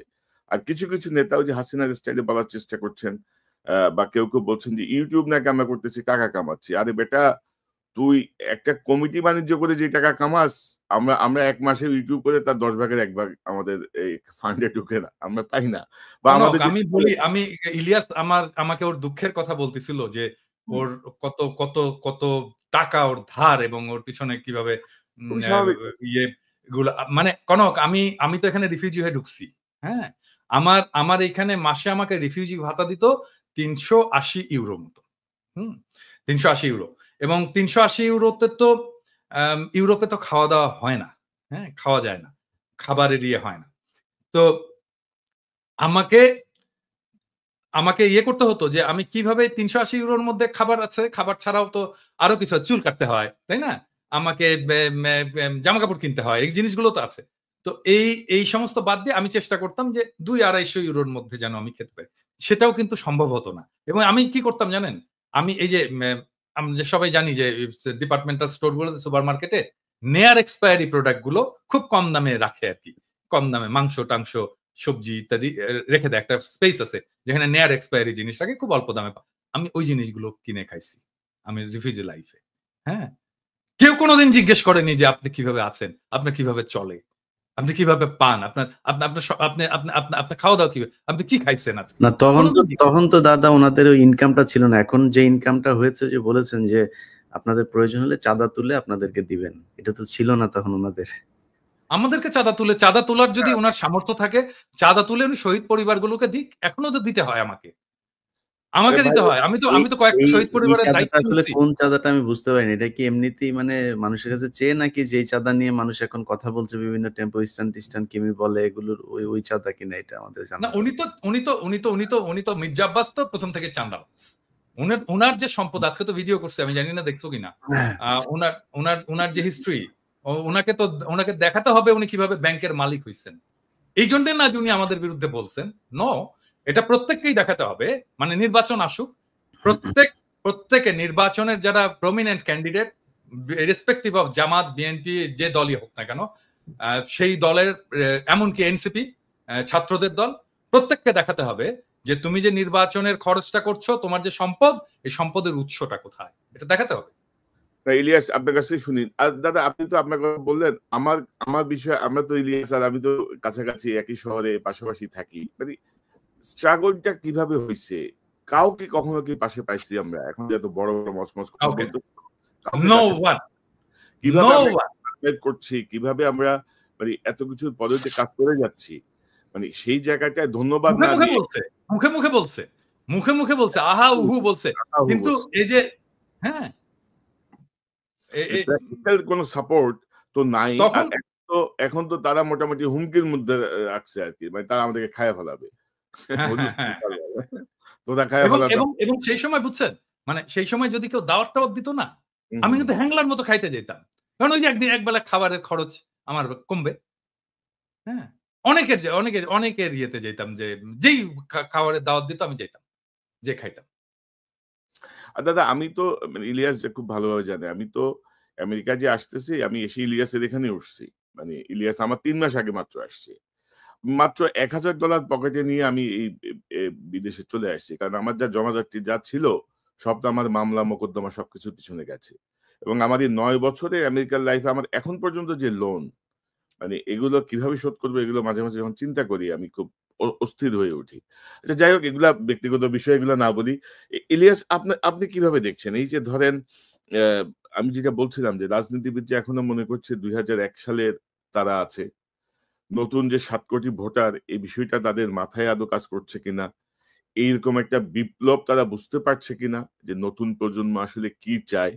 সেই জায়গাটায় ধরেন আমরা ডক্টর ইউনূসকে সমর্থন করছি। কারণ তিনি যেন একটু সংস্কারটা করে দিয়ে যান। হাসিনার বিচারটা করে দিয়ে যান। সেই জায়গাটায় আপনার পর্যবেক্ষণটা, আপনার বক্তব্যটা একটু শুনি আমরা।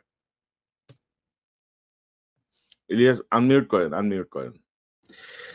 আমার অ্যালার্জিতে খুব সমস্যা হচ্ছে। খুব শর্টে বলে শেষ করি। সেটা হচ্ছে যে, ধরেন আমি কথাগুলি কখনো বলি নাই। আজকে যেহেতু ৩ জন আছে, তো ৩ জনকে নিয়েই কথাগুলো বলি। ধরেন পিনাকিদা যে কথাটা বলল যে আমরা বিএনপির শত্রু না। আমরা আ জিয়াউর রহমানের যে আদর্শ, সে আদর্শকে আমরা পছন্দ করি এবং সেই অনুযায়ী বাংলাদেশের রাজনীতি পরিচালিত হোক, সেটা আমরা চাই। খালেদা জিয়া দেশ চালিয়ে, তারেক রহমান তো দেশ চালান নাই কোনোদিন। যেহেতু খালেদা জিয়ার দেশ চালানো আমরা দেখেছি। খালেদা জিয়ার যেই পদ্ধতি, খালেদা জিয়া এই দেশকে নিয়ে ভারতের ব্যাপারে তার যেই চিন্তা চেতনা পলিসি ছিল, সেইটাকেও আমরা একদম 100% আমরা সাপোর্ট করি।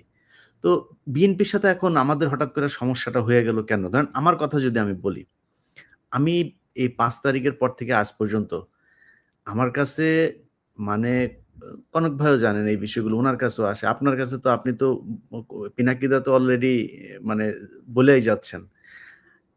বিভিন্ন জায়গা থেকে অভিযোগ একটাই, যারা আওয়ামী লীগের লোকজনের সাথে মিলেমিশে থাকতো তারা এখন উপরে। তারা এখন ওই চাঁদাবাজিগুলো করছে, তারাই সবকিছু দখল নিয়ে তাদের মতো করে চালাচ্ছে। সব জায়গায় একই অবস্থা। বিশ্বাস করেন বিএনপির ভাইয়েরা আমার কাছে যত জেলার যত আসনের খবর আমার কাছে এসছে, আমি যদি একটা একটা করে খালি আমার আসনের কথা বলি, আমার চুয়াডাঙ্গারই যে অবস্থা সেটা নিয়ে আমার সবকিছু করা শেষ, নিউজ বানানো শেষ, খালি দিচ্ছি না আপনাদের জন্য। কেন জানেন? কারণ আমরা যদি এখন বিএনপিকেই করি, ধরেন বিএনপির চাঁদাবাজি নিয়ে কথা হচ্ছে, আপনি অস্বীকার করতে পারবেন? আমরা বলি না, আমার চ্যানেলে আমি মনে হয় না আমি কেউ কোনোদিন শুনেছেন আমার মুখ থেকে আমি বলেছি যে বিএনপি চাঁদাবাজি করছে, কিন্তু করছে না। আপনি নিজে চিন্তা করেন না, আজকে দেশের যে অবস্থা, ডক্টর মোহাম্মদ ইউনূস থাকবে না, একটা নির্বাচন দিবে, আপনাদের একটা শক্তিশালী একটা অপোজিশন আছে, আপনাদের সেই কম্পিটিটররা এত শক্তিশালী যে সোশ্যাল মিডিয়াতে যদি আপনি আজকে জামাত ইসলামের একটা পোস্ট করেন, বিএনপির একটা পোস্ট করেন, আমি মানে মিথ্যা কথা বলছি না, আমি একদম সত্য, আপনারা দেখেন সোশ্যাল মিডিয়াতে সব জায়গাতে দেখি বিএনপির লোকজন ওইখানে হারে। হয়তো হইতে পারে যে শিবিরের লোকজন বোধহয় বেশি এই অ্যাক্টিভ সোশ্যাল মিডিয়াতে, হইতে পারে, এটা একটা কারণ। কিন্তু আপনার মাঠের কথাও তো চিন্তা করতে হবে, একটা অপোজিশন তো আছে, এরকম তো না যে শেখ হাসিনার মতো 2014, 18, 24 নির্বাচনের মতো আপনি নির্বাচন করবেন, সেটা তো সম্ভব না। আপনাকে তো ফাইট করতে হবে। যদি ফাইট করতে চান, যেই এলাকায় গিয়ে আপনি ভোটটা চাবেন, ওই বাজারটাই যে একটু শোনেন তো মানুষের কাছে, যে কারা চাঁদাবাজি করছে। আপনি ধরলাম আপনার দল খুব ভালো, কোনো সমস্যা নেই, আপনার দলের নাম ভাঙাচ্ছে তো। তারেক রহমান লন্ডনে বসে থেকে তারপরে তার কাছে যেটারই খবর আসে সে ওটাকে বহিষ্কার করে। ইলিয়াস, আমি আপনি একটু দেশে যোগ থেকে করি কি করেন? আমি একটু যোগ করি আপনারা দেশে থেকে কি করেন? ইলিয়াস, আমি একটু যোগ করি। গত ৮ মাসে প্রায় ১৭০০ নেতাকে বহিষ্কার করেছে বিএনপি। কিন্তু হ্যাঁ, বিভিন্ন জায়গা থেকে অভিযোগ আছে যে ভাই অনেকেই করছে যাদের কোনো পদ নাই, যাদেরকে বহিষ্কারের কোনো সুযোগ নাই। এবং মানে তারা আওয়ামী যেগুলো লীগ আওয়ামী লীগ করতো। তারা আগে আওয়ামী লীগের সাথে ছিল। সেই মানুষগুলোকেই করছেন। এখন এই যে জিনিসগুলো হচ্ছে, এটা তো আপনার দলের সমস্যা হচ্ছে। আমরা তো চাই যে বিএনপি ক্ষমতায় আসুক। কারণ হচ্ছে বাংলাদেশের ভারতের ব্যাপারে বিএনপির যে অবস্থান, আমাদের অবস্থান সেম। আমরা তো চাই আপনারা আসেন। কিন্তু আপনারা যদি নাকি দেশের ভেতরে আপনাদের এই ইমেজ তৈরি করেন, তাহলে তো আপনাদের সমস্যা হবে। আপনাদের সমস্যা হলে আমাদের সমস্যা হবে। যে যেইভাবেই বলেন, ডক্টর ইউনূসের অনেক বিষয়ে আমার এই মন্ত্রিসভা, উনার যে উপদেষ্টা পরিষদ, আমি ফারুকী, তারপরে হচ্ছে গিয়ে আসিফ নজরুল, এদেরকে নিয়ে আমার একদম চরম আপত্তি আছে। আমাদের অনেকের, সারা দেশের মানুষের আছে আপত্তি। আমরা ওইখানে তাদের নিয়ে সমালোচনা করি। কিন্তু দেখেন, এই যে আজকে যে আলোচনা, এই আলোচনার ভেতরে আমরা ডক্টর মোহাম্মদ ইউনূসের ব্যাপারে একটা বাজে কথা বলেছি? তার যে আমরা ফেসবুকে পোস্ট করেছি। চীনে গিয়ে তার যে সফলতা, থাইল্যান্ডে গিয়ে তার যে সফলতা, দেশে যে সফলতা দেখাচ্ছেন, রিজার্ভ নিয়ে, ঈদ নিয়ে। মনে হয় আজকে জীবনের ১ম পুলিশ নিয়ে ভালো একটা রিপোর্ট করেছি আমি, কালকে আমার এখানে পোস্ট করেছি। কেন করলাম? এই সরকারকে আমরা চাই। আমরা চাই হাসিনা ছাড়া একটা অবস্থা বাংলাদেশে বিরাজ করুক। এখন আপনারা যদি মনে করেন, আপনাদের বিএনপির দেখেন কথাবার্তাগুলো দেখেন। আমরা ভারতের সাথে সমস্যা চাই না। আমরা আওয়ামী লীগের চাই না। আওয়ামী লীগ নিষিদ্ধ হোক চাই না। এইটা নিষিদ্ধ হওয়া, আওয়ামী লীগের বিএনপির এবার এমপি হবে, এরকম লোকজনও টকশোতে যায় বলছে। উনারা কারা আওয়ামী লীগকে নিষিদ্ধ করা? মনে হচ্ছে উনি আওয়ামী লীগের একজন লোক। আপনাদের কথা তো জনগণের বিরুদ্ধে যাচ্ছে। আমি তো ফারজানা রূপা না। আমি তো শাবান মাহমুদ না। আমি ইকবাল সুবহানও না। সো আপনি মনে করেন না আপনার কথাবার্তা জনগণের বিরুদ্ধে যাবে, আর আমার যে সম্মানটুকু আমি অর্জন করেছি সেটা আপনার কারণে ন্যাংটা হইয়া তারপরে আপনার দলের পক্ষে কথা বলতে হবে। এটা আমি বলব না, কখনোই বলব না। আপনার বিরুদ্ধে বলছি না একটা কারণে, সেটা হচ্ছে যে আমরা চাই যে বিএনপি চুরি বাটপারি যাই করুক, ভারতের ব্যাপারে তাদের একটা অবস্থা, এবং তারেক রহমান যদি দেশে ফিরে যায় এই চিত্রটা পরিবর্তন হবে। ওই কারণে বলছি না, অন্য কোনো কারণ না। আপনাদের এই কেন্দ্রীয় নেতাদের অনেকরে ন্যাংটা করে দিতে পারি। খালি করি না ওই কারণে। তো আমাদের বিষয়টা বুঝতে হবে। আর পিনাকিদা আজকে একটা পোস্ট করেছে, সেই পোস্টটার কথা বলি। ভারতের এইবার যেই ১০০ টা এই যে ইন্ডিয়া অ্যালায়েন্স যেটা ছিল, এই আ কি বলে, কংগ্রেসের নেতৃত্বে যেটা ছিল, তাদের এই আমি মনে করি এই আসনের ৫০ টা এনে দিয়েছে। ধ্রুব রাঠে এনে দিয়েছে। তো সোশ্যাল মিডিয়া কিন্তু ওয়ার্ক করে এখন। ইট ম্যাটার্স। অতএব আপনাকে মাথায় রাখতে হবে যে মানুষকে এত অবজ্ঞা করে কথাবার্তা বলা ঠিক না। মানুষ এখন ভোট চাইতে ঘরে, ঘরে যাবে না। মানুষ সোশ্যাল মিডিয়াতে Facebook, YouTube এ মানুষ ভোট দেওয়ার সিদ্ধান্ত নেবে। তার মাথায় ঢুকবে কি হচ্ছে সব দেখে তো মানুষ। সো সমস্যাটা আপনাদের সমাধান করতে হবে। নতুন কইরা যাদেরকে বিএনপি মনে কইরা বিএনপির বিশাল ধ্বজভঙ্গ বাহিনী একটা তৈরি করেছেন সোশ্যাল মিডিয়াতে নিজেরা এসে তারপরে বলছে, তাদের অনেকে কান ধইরা তারপরে উঠবোস কইরা এই আওয়ামী লীগের পক্ষে যোগ দিয়েছিল। আজকে যে মনির হায়দারের কথা বলেন, সেই মনির হায়দার ২ দিন আগে এখানে আওয়ামী লীগের লোকজনের সাথে বৈঠক করেছে। কার হত্যা মামলা থেকে করা যাবে তাদের তালিকা নিয়েছে, সেগুলো তিনি আশ্বাস দিয়েছেন বিবেচনা করা হবে তার প্রধান উপদেষ্টার সাথে কথা বলে। আলহামদুলিল্লাহ। ছবি আছে, কালকে নিউজ দিব আমার এটা কাদের সাথে, যুক্তরাষ্ট্র ছাত্রলীগের প্রেসিডেন্টের সাথে তার বাসায় বৈঠক করেছে তিনি, সেইখানকার ছবি আছে, কালকে যাবে আমার এখানে সেই নিউজ। এটা করছেন আপনি। শাহেদ আলম, সেই শাহেদ আলমকে কার লোক আমরা চিনি না, তারা এখন আপনাদের লোক, তারা এখন নাকি তারা বিএনপির পক্ষ নিয়ে কথা বলে, অথচ তারেক এই শাহেদ আলম কয়দিন আগে বলেছে তারেক রহমানকে সে চিনে না। কি যেন এই মনির হায়দার আর শাহেদ আলম দুইজন পাশাপাশি চেয়ারে বসে টক শো করেছে যে কি যেন লন্ডনে কে যেন একজন আছেন, কে যেন একজন আছে সাধারণ সম্পাদক, তারা আজকে বিএনপির লোক ভাই, আর আমরা হচ্ছে বিএনপি বিরোধী লোক। আরে ভাই আপনি আমাদের ধাক্কাইলে তো মির্জা ফখরুল তো বিএনপি না, মির্জা ফখরুল নিজে আওয়ামী লীগের। সো মির্জা ফখরুল আমার ধাক্কাইলে কি আমি জিয়াউর রহমানকে অবজ্ঞা করে কথা বলবো, আমি খালেদা জিয়াকে অবজ্ঞা করে, তারেক রহমানকে অবজ্ঞা করে কথা বলবো? আপনি এত বলদ পেয়েছেন, কথা বলবো না, সমস্যা নাই, কিন্তু ধাক্কায় একদিকে পাঠান কেন রে ভাই? আমি জীবনে কোনদিন আওয়ামী লীগ করবো নাকি? আপনি যত কিছুই করেন, আনলেস আপনি ইন্ডিয়ার পক্ষে কোনো অবস্থান নিচ্ছেন, আপনার বিরুদ্ধে আমি কখনোই যাব না। চুরি আমি এই 5 বছর আগেও বলেছি, আজকেও বলছি, 5 বছর পরেও বলবো। চুরি বিএনপির আজকে অনেক জায়গায় ধরেন কিছু প্র্যাকটিক্যাল কথাবার্তা বলি, ধরেন একটা হাটের ইজারা আওয়ামী লীগের নেতাদের হাতে ছিল, আওয়ামী লীগ পলাতক, এখন ওই হাটটা তো চলতে হবে, হাট তো আর ডক্টর ইউনূস যা চালাবে না, স্বরাষ্ট্রমন্ত্রী চালায় না, বাণিজ্য মন্ত্রী চালায় না, তো হাটটা চালাবে কারা? এখন ইজারা যে নিয়েছিল সে পলাতক, আর বিএনপির লোকজন যা ওইখানে ওইটা দখলে নিয়েছে, তারা গিয়ে এখন ওইটার করে। এখন আপনার এগুলিরও চাঁদাবাজি হিসাবে মিডিয়াতে প্রচার করা হচ্ছে। এখন কেন প্রচার করা হচ্ছে? এর কারণ হচ্ছে কনক ভাই শুরুতে একটা কথা বলেছেন যে মিডিয়া সেইভাবে প্রচার করছে না। আপনি তো মিডিয়ায় সব জায়গায় তার লোক বসায় রেখেছেন, সে করবে কেন? সে তো বলে না, তার কাজ ছিল হাসিনার যখন কিনা বাথরুমের চিপায় বসে ওই যে সুনাকের সাথে মধ্যে সোফার চিপার মধ্যে বসে একটা ছবি দিল, সারা দেশের আরে বাবা বিরাট আকার, বাইডেন একটা সেলফি তুললো, সেটা নিয়ে কি মার্কেটিং করলেন, এখন করেন না কেন?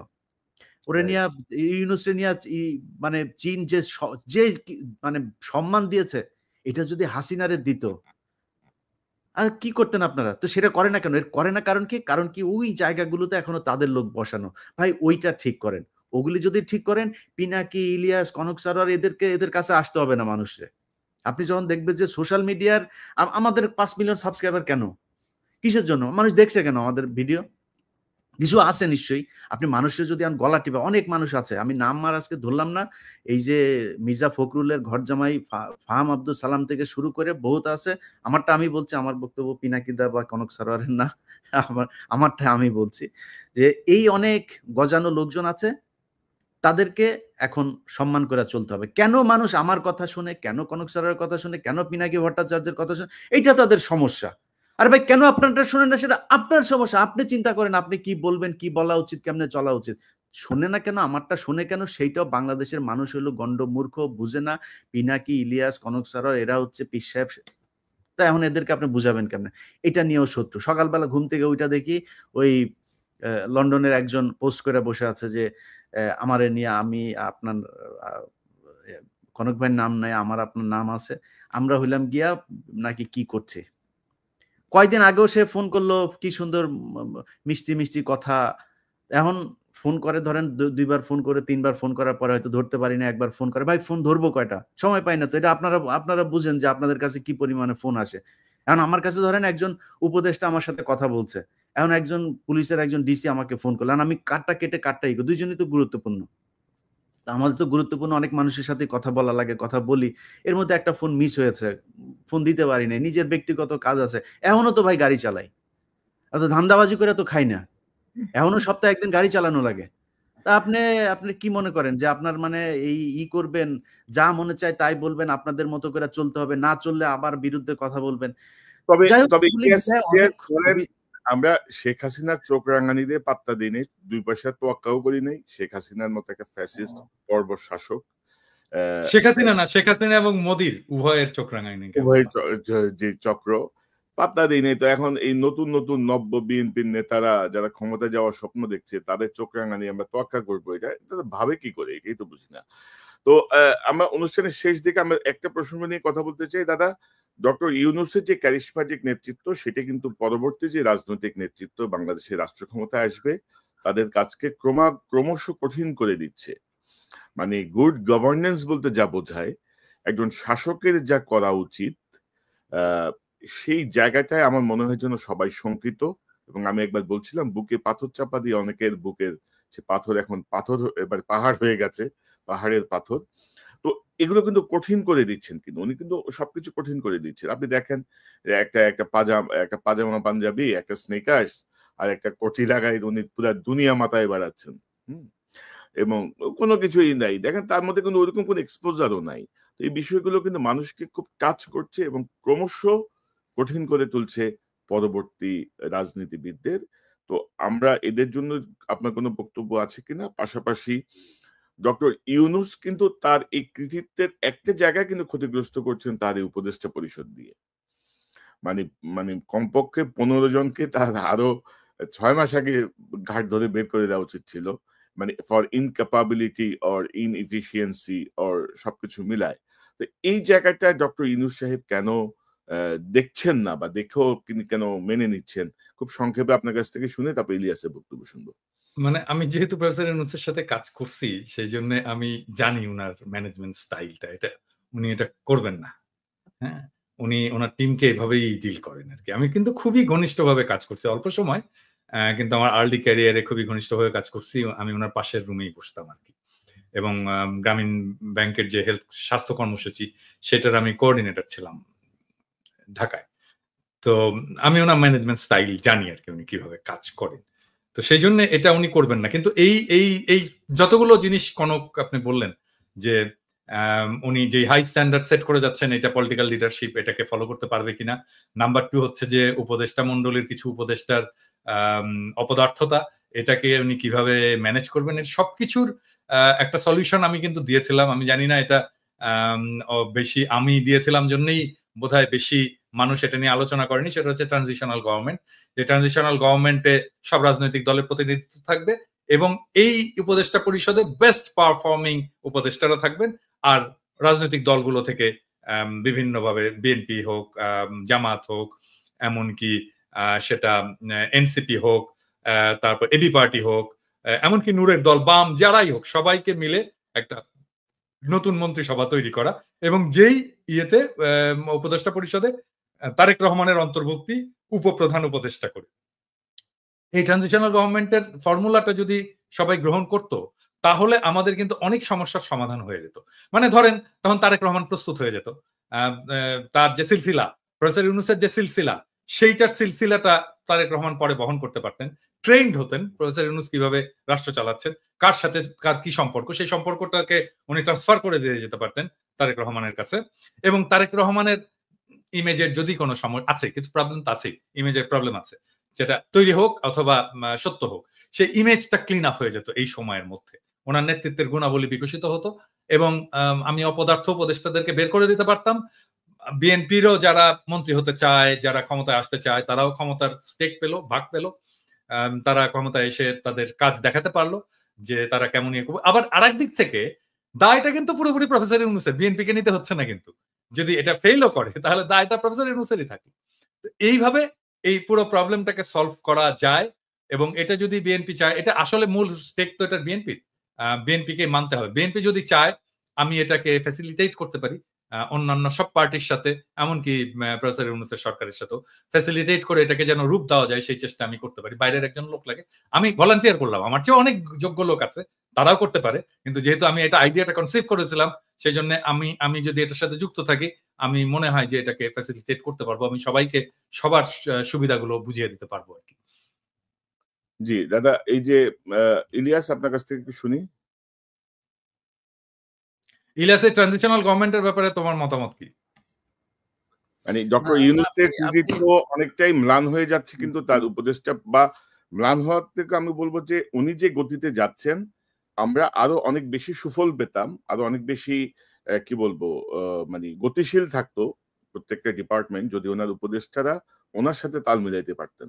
মানে উনি ৮৪-৮৫ বছর বয়সে যে গতিতে যাচ্ছেন, ওনার মাথা যে গতিতে কাজ করছে, তার থেকে মানে অনেক গুণ, মানে উনি 100%, উনি যদি 80% দেন, ওনার উপদেষ্টা পরিষদের কমপক্ষে 15% ও দিতে পারছেন না।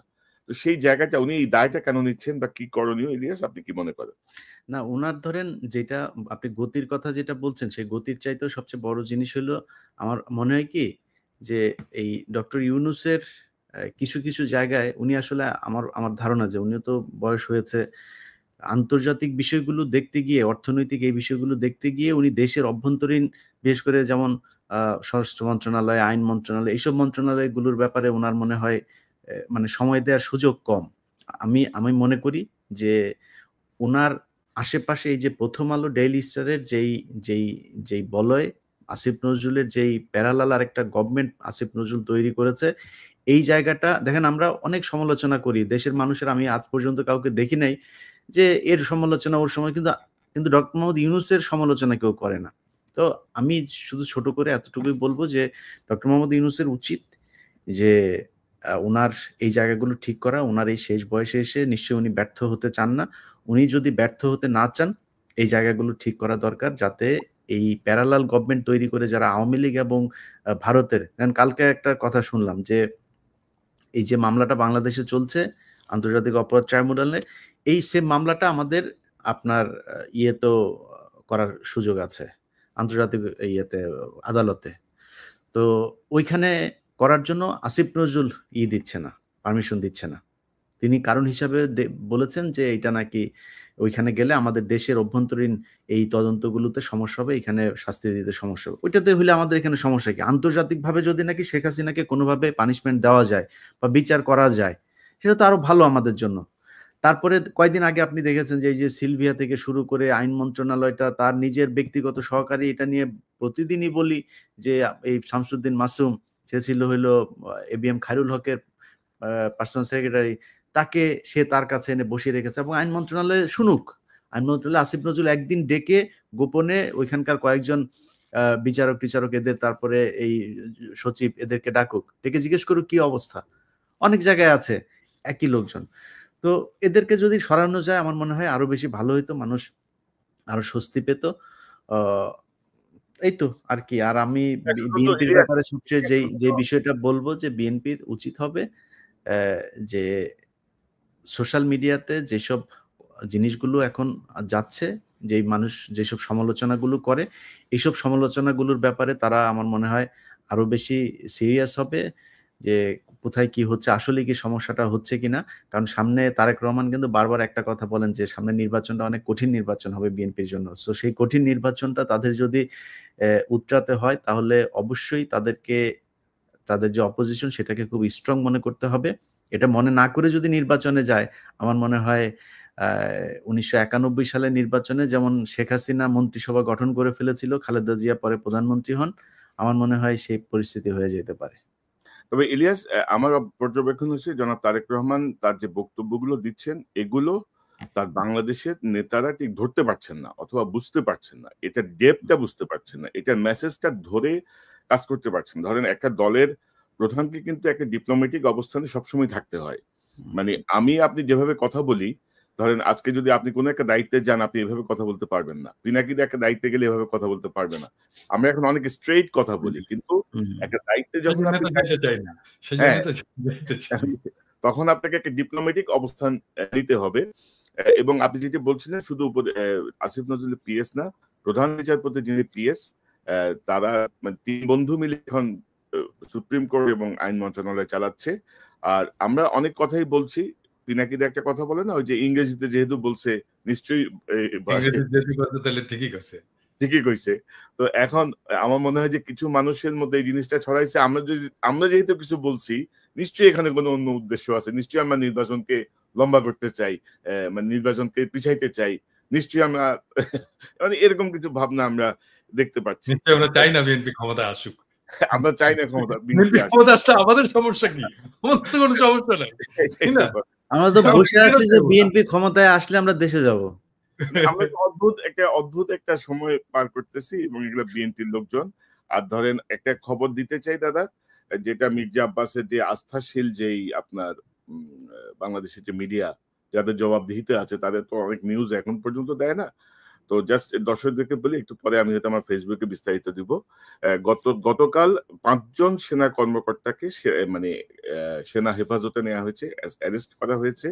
যে যাদের কথা আমরা বারবার বলছিলাম, তার মধ্যে আছেন ব্রিগেডিয়ার ইমরান হামিদ, তৎকালীন 46 ব্রিগেডিয়ার কমান্ডার। আছেন এই মানে তৎকালীন মানে হচ্ছে জুলাই আগস্ট ওই সময়টায় আ উম আ কর্নেল আব্দুল্লাহ আল মোমেন, তিনি অতিরিক্ত মহাপরিচালক র‍্যাব, এডিজি তৎকালীন র‍্যাবের। লেফটেন্যান্ট কর্নেল মোহাম্মদ রিদওয়ানুল ইসলাম, মানে বিজিবির সিও, যিনি গুলি করেছেন প্রকাশ্যে, গুলি করলো, হ্যাঁ। গুলি করছে সেই CO. Major Mohammad Noman Al Faruk, ২৩ east Bengal regiment. যে এই গুলি মেজর সাহেব করেছিল। মোহাম্মদপুরের মোহাম্মদপুরে ইংরেজ, যে গুলি করছে, এই ৫ ৫ জনকে তারিখেও সে গোলাগুলি করেছে। গোলাগুলি করছে। এই ৫ জনকে আসলে আপনার সেনা হেফাজতে নেওয়া হয়েছে। তবে সেনা হেফাজতে এই বেসামরিক হত্যাকাণ্ড বা এইসব ঘটনার বিচারের কোনো বিধান আছে বলে আমি জানি না। পিনাকি দা নিয়ে বিস্তারিত আ কাজ করেছেন। না, আমার আমাদের ইয়ে হচ্ছে যে এরা যেন পালিয়ে যেতে না পারে। এটা পালিয়ে যেন যেতে না পারে। কোনোভাবে পালিয়ে যেতে না পারে। এটা পালিয়ে গেলে এটা ওয়াকারের দায়িত্ব। আমাকে ওয়াকারকে এটার জবাবদিহিতা করতে হবে। অনেকে এই বিষয়টা নিয়ে আশঙ্কা প্রকাশ করে মেসেজ দিয়েছেন যে আপনারা একটু কিছু জায়গায় একটু বলেন যেন এরা পালাতে না পারে। কারণ ইতিমধ্যে অনেকেই পালিয়ে গেছে, অনেকে পালিয়ে যেতে দেয়া হয়েছে। তো দাদা আর ২ টা প্রসঙ্গ জাস্ট উল্লেখ করে আমি অনুষ্ঠান শেষ করব। আ এই বিষয়টা নিয়ে আমরা নিকট সময়ে আরেকবার কথা বলবো। আমি কদিন আগে এটা আসলে আলোচনা করা হয়নি। কদিন আগে আমি একটা পোস্ট দিয়েছিলাম ২ সপ্তাহ আগে। আওয়ামী লীগের নিবন্ধন বাতিল ও রাজনীতি নিষিদ্ধ করার দাবি জানিয়েছেন এনসিপির আহ্বায়ক নাহিদ ইসলাম। আপনি কি এই দাবি সমর্থন করেন? ২,৭০,০০০ মানুষ ভোট দিয়েছে। ৯০% বলেছেন হ্যাঁ, ৯% বলেছেন না, মতামত নেই বলেছেন ২%। আমার মনে হয় যে এই বিষয়টা গুরুত্বের সাথে সরকারের বিবেচনা করা উচিত। পাশাপাশি দাদা, আমি এবং ইলিয়াস আপনাদের দুজনকে অনুরোধ করব। আমি সাম্প্রতিক সময়ে নতুন একটি ক্যাম্পেইন করার চেষ্টা করছি। সেই ক্যাম্পেইনটা আমি যদি আপনাদেরকে একটু দেখাই, আমার মনে হয় যে আমাদের দর্শকরা ইতিমধ্যে অনেকেই রেসপন্স করেছেন আ আমার ফেসবুকে, এবং আমি আশা করছি যে এই রেসপন্সের পরিমাণ আরো বাড়বে। আ আমি যদি একটু দেখাই, আ একটু যদি দর্শক দেন। আমি গত ৪ এপ্রিল এই ঘোষণাটা দিয়েছি যে বাংলাদেশের ৩০০ নির্বাচনী আসনে পতিত পলাতক আওয়ামী লীগের নেতাকর্মী, সমর্থক, যেকোনো পর্যায়ে সুবিধাভোগী, ব্যবসায়ী, আমলা, পুলিশ, সেনা কর্মকর্তা, শিক্ষক এবং অন্যান্য কেউ যদি অন্য কোনো রাজনৈতিক দলে যোগ দিয়ে বা নেতার আশীর্বাদ নিয়ে নির্বাচনে অংশ নেয়ার মহড়া শুরু করে অথবা স্বতন্ত্র প্রার্থী হওয়ার চেষ্টা করে, তাহলে অনুগ্রহ করে কনকসারোয়ার@gmail এ বিস্তারিত তথ্য প্রমাণ সহ জানান। জুলাই বিপ্লবের পর অতীতের রাজনৈতিক ধারা বা টাকাওয়ালাদের পুনর্বাসন করা বা সব সরকারের আমলে সুবিধাভোগী ধারার অবসান হতে হবে। পাশাপাশি একবার এমপি ছিলেন এমন ব্যক্তির স্ত্রী, পুত্র, কন্যা, ভাই, বোন, শালা, দুলাভাই ছাড়া আর কেউ নির্বাচনের যোগ্যতা রাখেন না, এমন ধারারও অবসান চাই। পিনাকিদা, ইলিয়াস হোসেন, আমি চাই যে এই ক্যাম্পেইনে আপনারাও যোগ দেবেন। কারণ আমরা জুলাই বিপ্লবকে অর্থবহ করতে হলে এই জাতীয় সুবিধাভোগী এবং ধারার অবসান করতে হবে। আপনাদের ৩০ সেকেন্ড শেষ মন্তব্য দিয়ে আমরা অনুষ্ঠান শেষ করব। সবাইকে ভালোবাসা। আর আমার কিছু নাই। ইলিয়াস? জি, না আপনি আপনার যেইটা বললেন ওইটার সাথে তো অবশ্যই আমাদের আজকের পুরো আলোচনায় এই বিষয়টা আমরা করি নাই। এটা হচ্ছে যে জুলাই এই হত্যাকাণ্ডের এই ঘটনায় যারা কিনা আ হত্যার শিকার হয়েছেন এবং আহত আছেন, তাদের জন্য আমার মনে হয় সরকার কিছুটা উদাসীনতা দেখাচ্ছে কিনা জানি না। যে পরিবারগুলোকে সর্বোচ্চই দেয়া হোক। কারণ তাদের কারণেই আজকে আমরা এই যে নতুন কইরা কথা বলতে পারছি এবং নতুন করে আমরা নির্বাচনের স্বপ্ন দেখছি তাদের কারণেই। সো তাদের প্রতি সম্মান দেখানো উচিত। আর সবশেষে আপনি যে বিষয়টা বলেছেন যে ওয়াকারের ব্যাপারে, ওয়াকার আমরা যে বিষয়টা মাঝখানে ঘটেছিল যে বিএনপি আমাদেরকে যেভাবে করছে, সেনাবাহিনীর ভেতরেও মনে হচ্ছে একটা পক্ষ আমাদেরকে দেশদ্রোহী বানানোর একটা পায়তারা করছেন। তো আপনাদের ভেতরেও আমাদেরও তো লোকজন আছে। আপনারা অনেকেই চেষ্টা করছেন যে আমরা আমাদের সোশ্যাল মিডিয়া এগুলোকে নিয়ন্ত্রণ করা কিংবা আমাদের ব্যাপারে অন্যদেরকে উস্কে দেওয়ার জন্য এজেন্ট ভাড়া করা, তাদেরকে নিয়মিত মাসিক ভাতা দেওয়া, কাদের দিচ্ছেন এরকম কয়েকজনের নাম-টামও আমরা জানি। তো আমরা আসলে আমি আমার ব্যক্তিগতভাবে যদি আমার কাছে জিজ্ঞেস করেন, আমি চাই ওয়াকার থাকুক। ওয়াকার সেনাপ্রধান হিসাবে উনার চাইতে আসলে সবকটাকেই তো হাসিনা দিয়ে গিয়েছেন এই জায়গায়। এই জেনারেল যা আছেন, আপনি ওয়াকারের পরে যার কাছে যাবেন সে যে কি হবে সেটাও তো জানি না। সো আমরা চাই, যেহেতু ৫ তারিখের একটা আ একটা একটা একটা কি বলবো যে এটার জন্য ক্রেডিট দিতেই হয়। সেটা তিনি ইচ্ছায় দেখ আর অনিচ্ছায় দেখ সেই বিতর্কেই যেতে চাই না। কিন্তু ওয়াকার যেহেতু ৫ তারিখের এই ঘটনাটার সাথে পজিটিভলি ডিল করেছেন, আপনি থাকেন, কোনো সমস্যা নাই। কিন্তু এই যে আলোচনাগুলো হচ্ছে, এগুলো খুব ভালো আলোচনা না। যে আপনি একজনকে ডেকে নিয়ে যেয়ে তারপরে ক্যান্টনমেন্টে বলবেন যে এটা করতে, আপনি আপনার লোকজন বিভিন্ন জায়গায় এখনো পর্যন্ত ইন্টারফেয়ার করবে। অ্যা আওয়ামী লীগের যেসব সাজানো নাটক, জঙ্গি নাটক, এইসব মামলায় যারা আটক তাদেরকে বের হতে গেলে সেনাবাহিনীর পরিচয় দিয়ে তারপরে হুমকি দিবে, জাজদেরকে হুমকি দিবে, কারা কর্তৃপক্ষকে হুমকি দিবে। এই জায়গাগুলো থেকে সেনাবাহিনীকে বের হয়ে আসতে হবে। আমরা আপনাকেও সম্মান করতে চাই, আপনি সম্মান রাখেন। তবে ইলিয়াস, এটা সম্মানের একটা জায়গায় থাকেন, পজিটিভ আমরা মুভ। সম্মান করব। কিন্তু অসম্মানের জায়গায় রাখলে আপনি সেনাপ্রধান না কে, ওইটা নিয়ে আসলে আমাদের এত বেশি পাত্তা দেওয়ার কিছু নাই। আমরা ৫ বছর, ১০ বছর, ১৫ বছর দেশে যাইনি, দরকার হলে আরো ১৫ বছর যাব না। আপনি যদি নাকি জনগণের বিরুদ্ধে দাঁড়ান, আমরা আপনার বিরুদ্ধে দাঁড়াবো। মানে ইনক্লুসিভ নির্বাচনের কথা বলা যাবে না। আমরা সেনাপ্রধানের কাছ থেকে ইনক্লুসিভ নির্বাচনের কথা শুনতে চাই না। সেটাই। নো, আমরা নো, আপনার কাছ থেকে ইভেন আপনার কাছ থেকে কোনো পলিটিক্যাল বক্তব্যই শুনতে চাই না। শুনতে ক্যান্টনমেন্ট চাই থেকে না। রাজনীতির বাইরে বের হইতে হবে। এবং এবং রাজনৈতিক দলের নেতাদেরকে নিয়ে যে ঘুটু করা, কথা বলা, এটাও হ্যাঁ। চাই না। এটা আপনার কাজ না। আপনার দেশ তবে রক্ষা কাজ, সেটা করেন। তবে দাদা, এটা একটা পজিটিভ মুভ। এই ৫ জনকে অ্যারেস্ট করা, এটা একটা পজিটিভ মুভ। আমি মনে করি যে হ্যাঁ, উনারা ওইটাই ভাই, আমি এইজন্যই কথাটা তুললাম যে এইজন্য সেনাপ্রধানকে ধন্যবাদ জানাই যে আপনি এটা করেছেন। আমার মনে হয় এই বিডিআর হত্যাকাণ্ড গঠিত যে কমিশন, তাদের একটা লিস্ট আছে কাকে জিজ্ঞাসাবাদ এবং করতে হবে, তাদেরকেও গ্রেপ্তার করবেন এবং গুম কমিশনের যে তালিকা দেওয়া হয়েছে তাদেরকেও গ্রেপ্তার করার সুযোগ করে দিবেন। আন্তর্জাতিক অপরাধ ট্রাইব্যুনালের যেই তালিকা আছে তাদের সবাইকে আপনারা সেনাবাহিনীর পক্ষ থেকে কোনো বাধাহীনভাবে তাদের গ্রেপ্তার করার সুযোগ দিবেন এবং এই ফৌজদারি কার্যবিধিতে যেভাবে বিচার হয় সেইভাবে, সেনা আইনের বিচারে না। এবং আমি মনে করি, আমরা তো বারবারই বলছিলাম দাদা, মানে হুম। ২০-২৫ জন কর্মকর্তাকে বাঁচাতে যে পুরো সেনাবাহিনীর যে ক্রেডিবিলিটি, পুরো সেনাবাহিনীর এই ভূমিকা, সেটিকে আসলে ক্ষতিগ্রস্ত করছেন।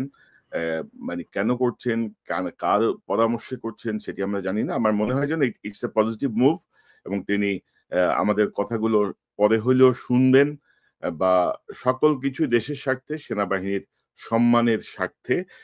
তো দাদা, আমার মনে হয় যে আজকে আমরা আর লম্বা না করি। অনেক সময় হয়ে গেছে, প্রায় ১ ঘন্টা ২২ মিনিট। অনেক দর্শক অপেক্ষায় করে দেখছেন এই অনুষ্ঠানটা। সবাইকে ধন্যবাদ। পিনাকিদা, ইলিয়াস হোসেন, আপনাদের দুজনকে অসংখ্য ধন্যবাদ আজকের মূল্যবান অংশগ্রহণের জন্য।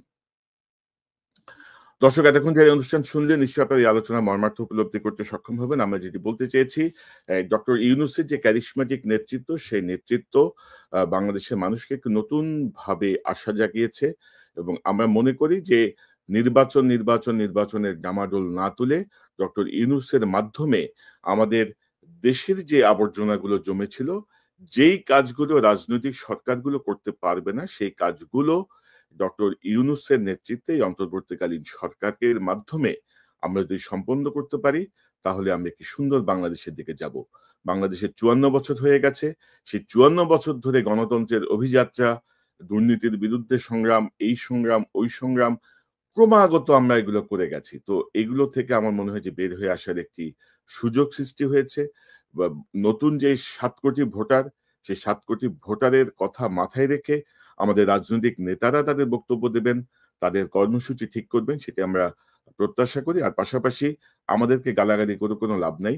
YouTube থেকে যে টাকা আমাদের আসে ভিউয়ারশিপ থেকে, তার অর্ধেকের বেশি খরচ হয়ে যায় আমাদের পেইড সফটওয়্যারে।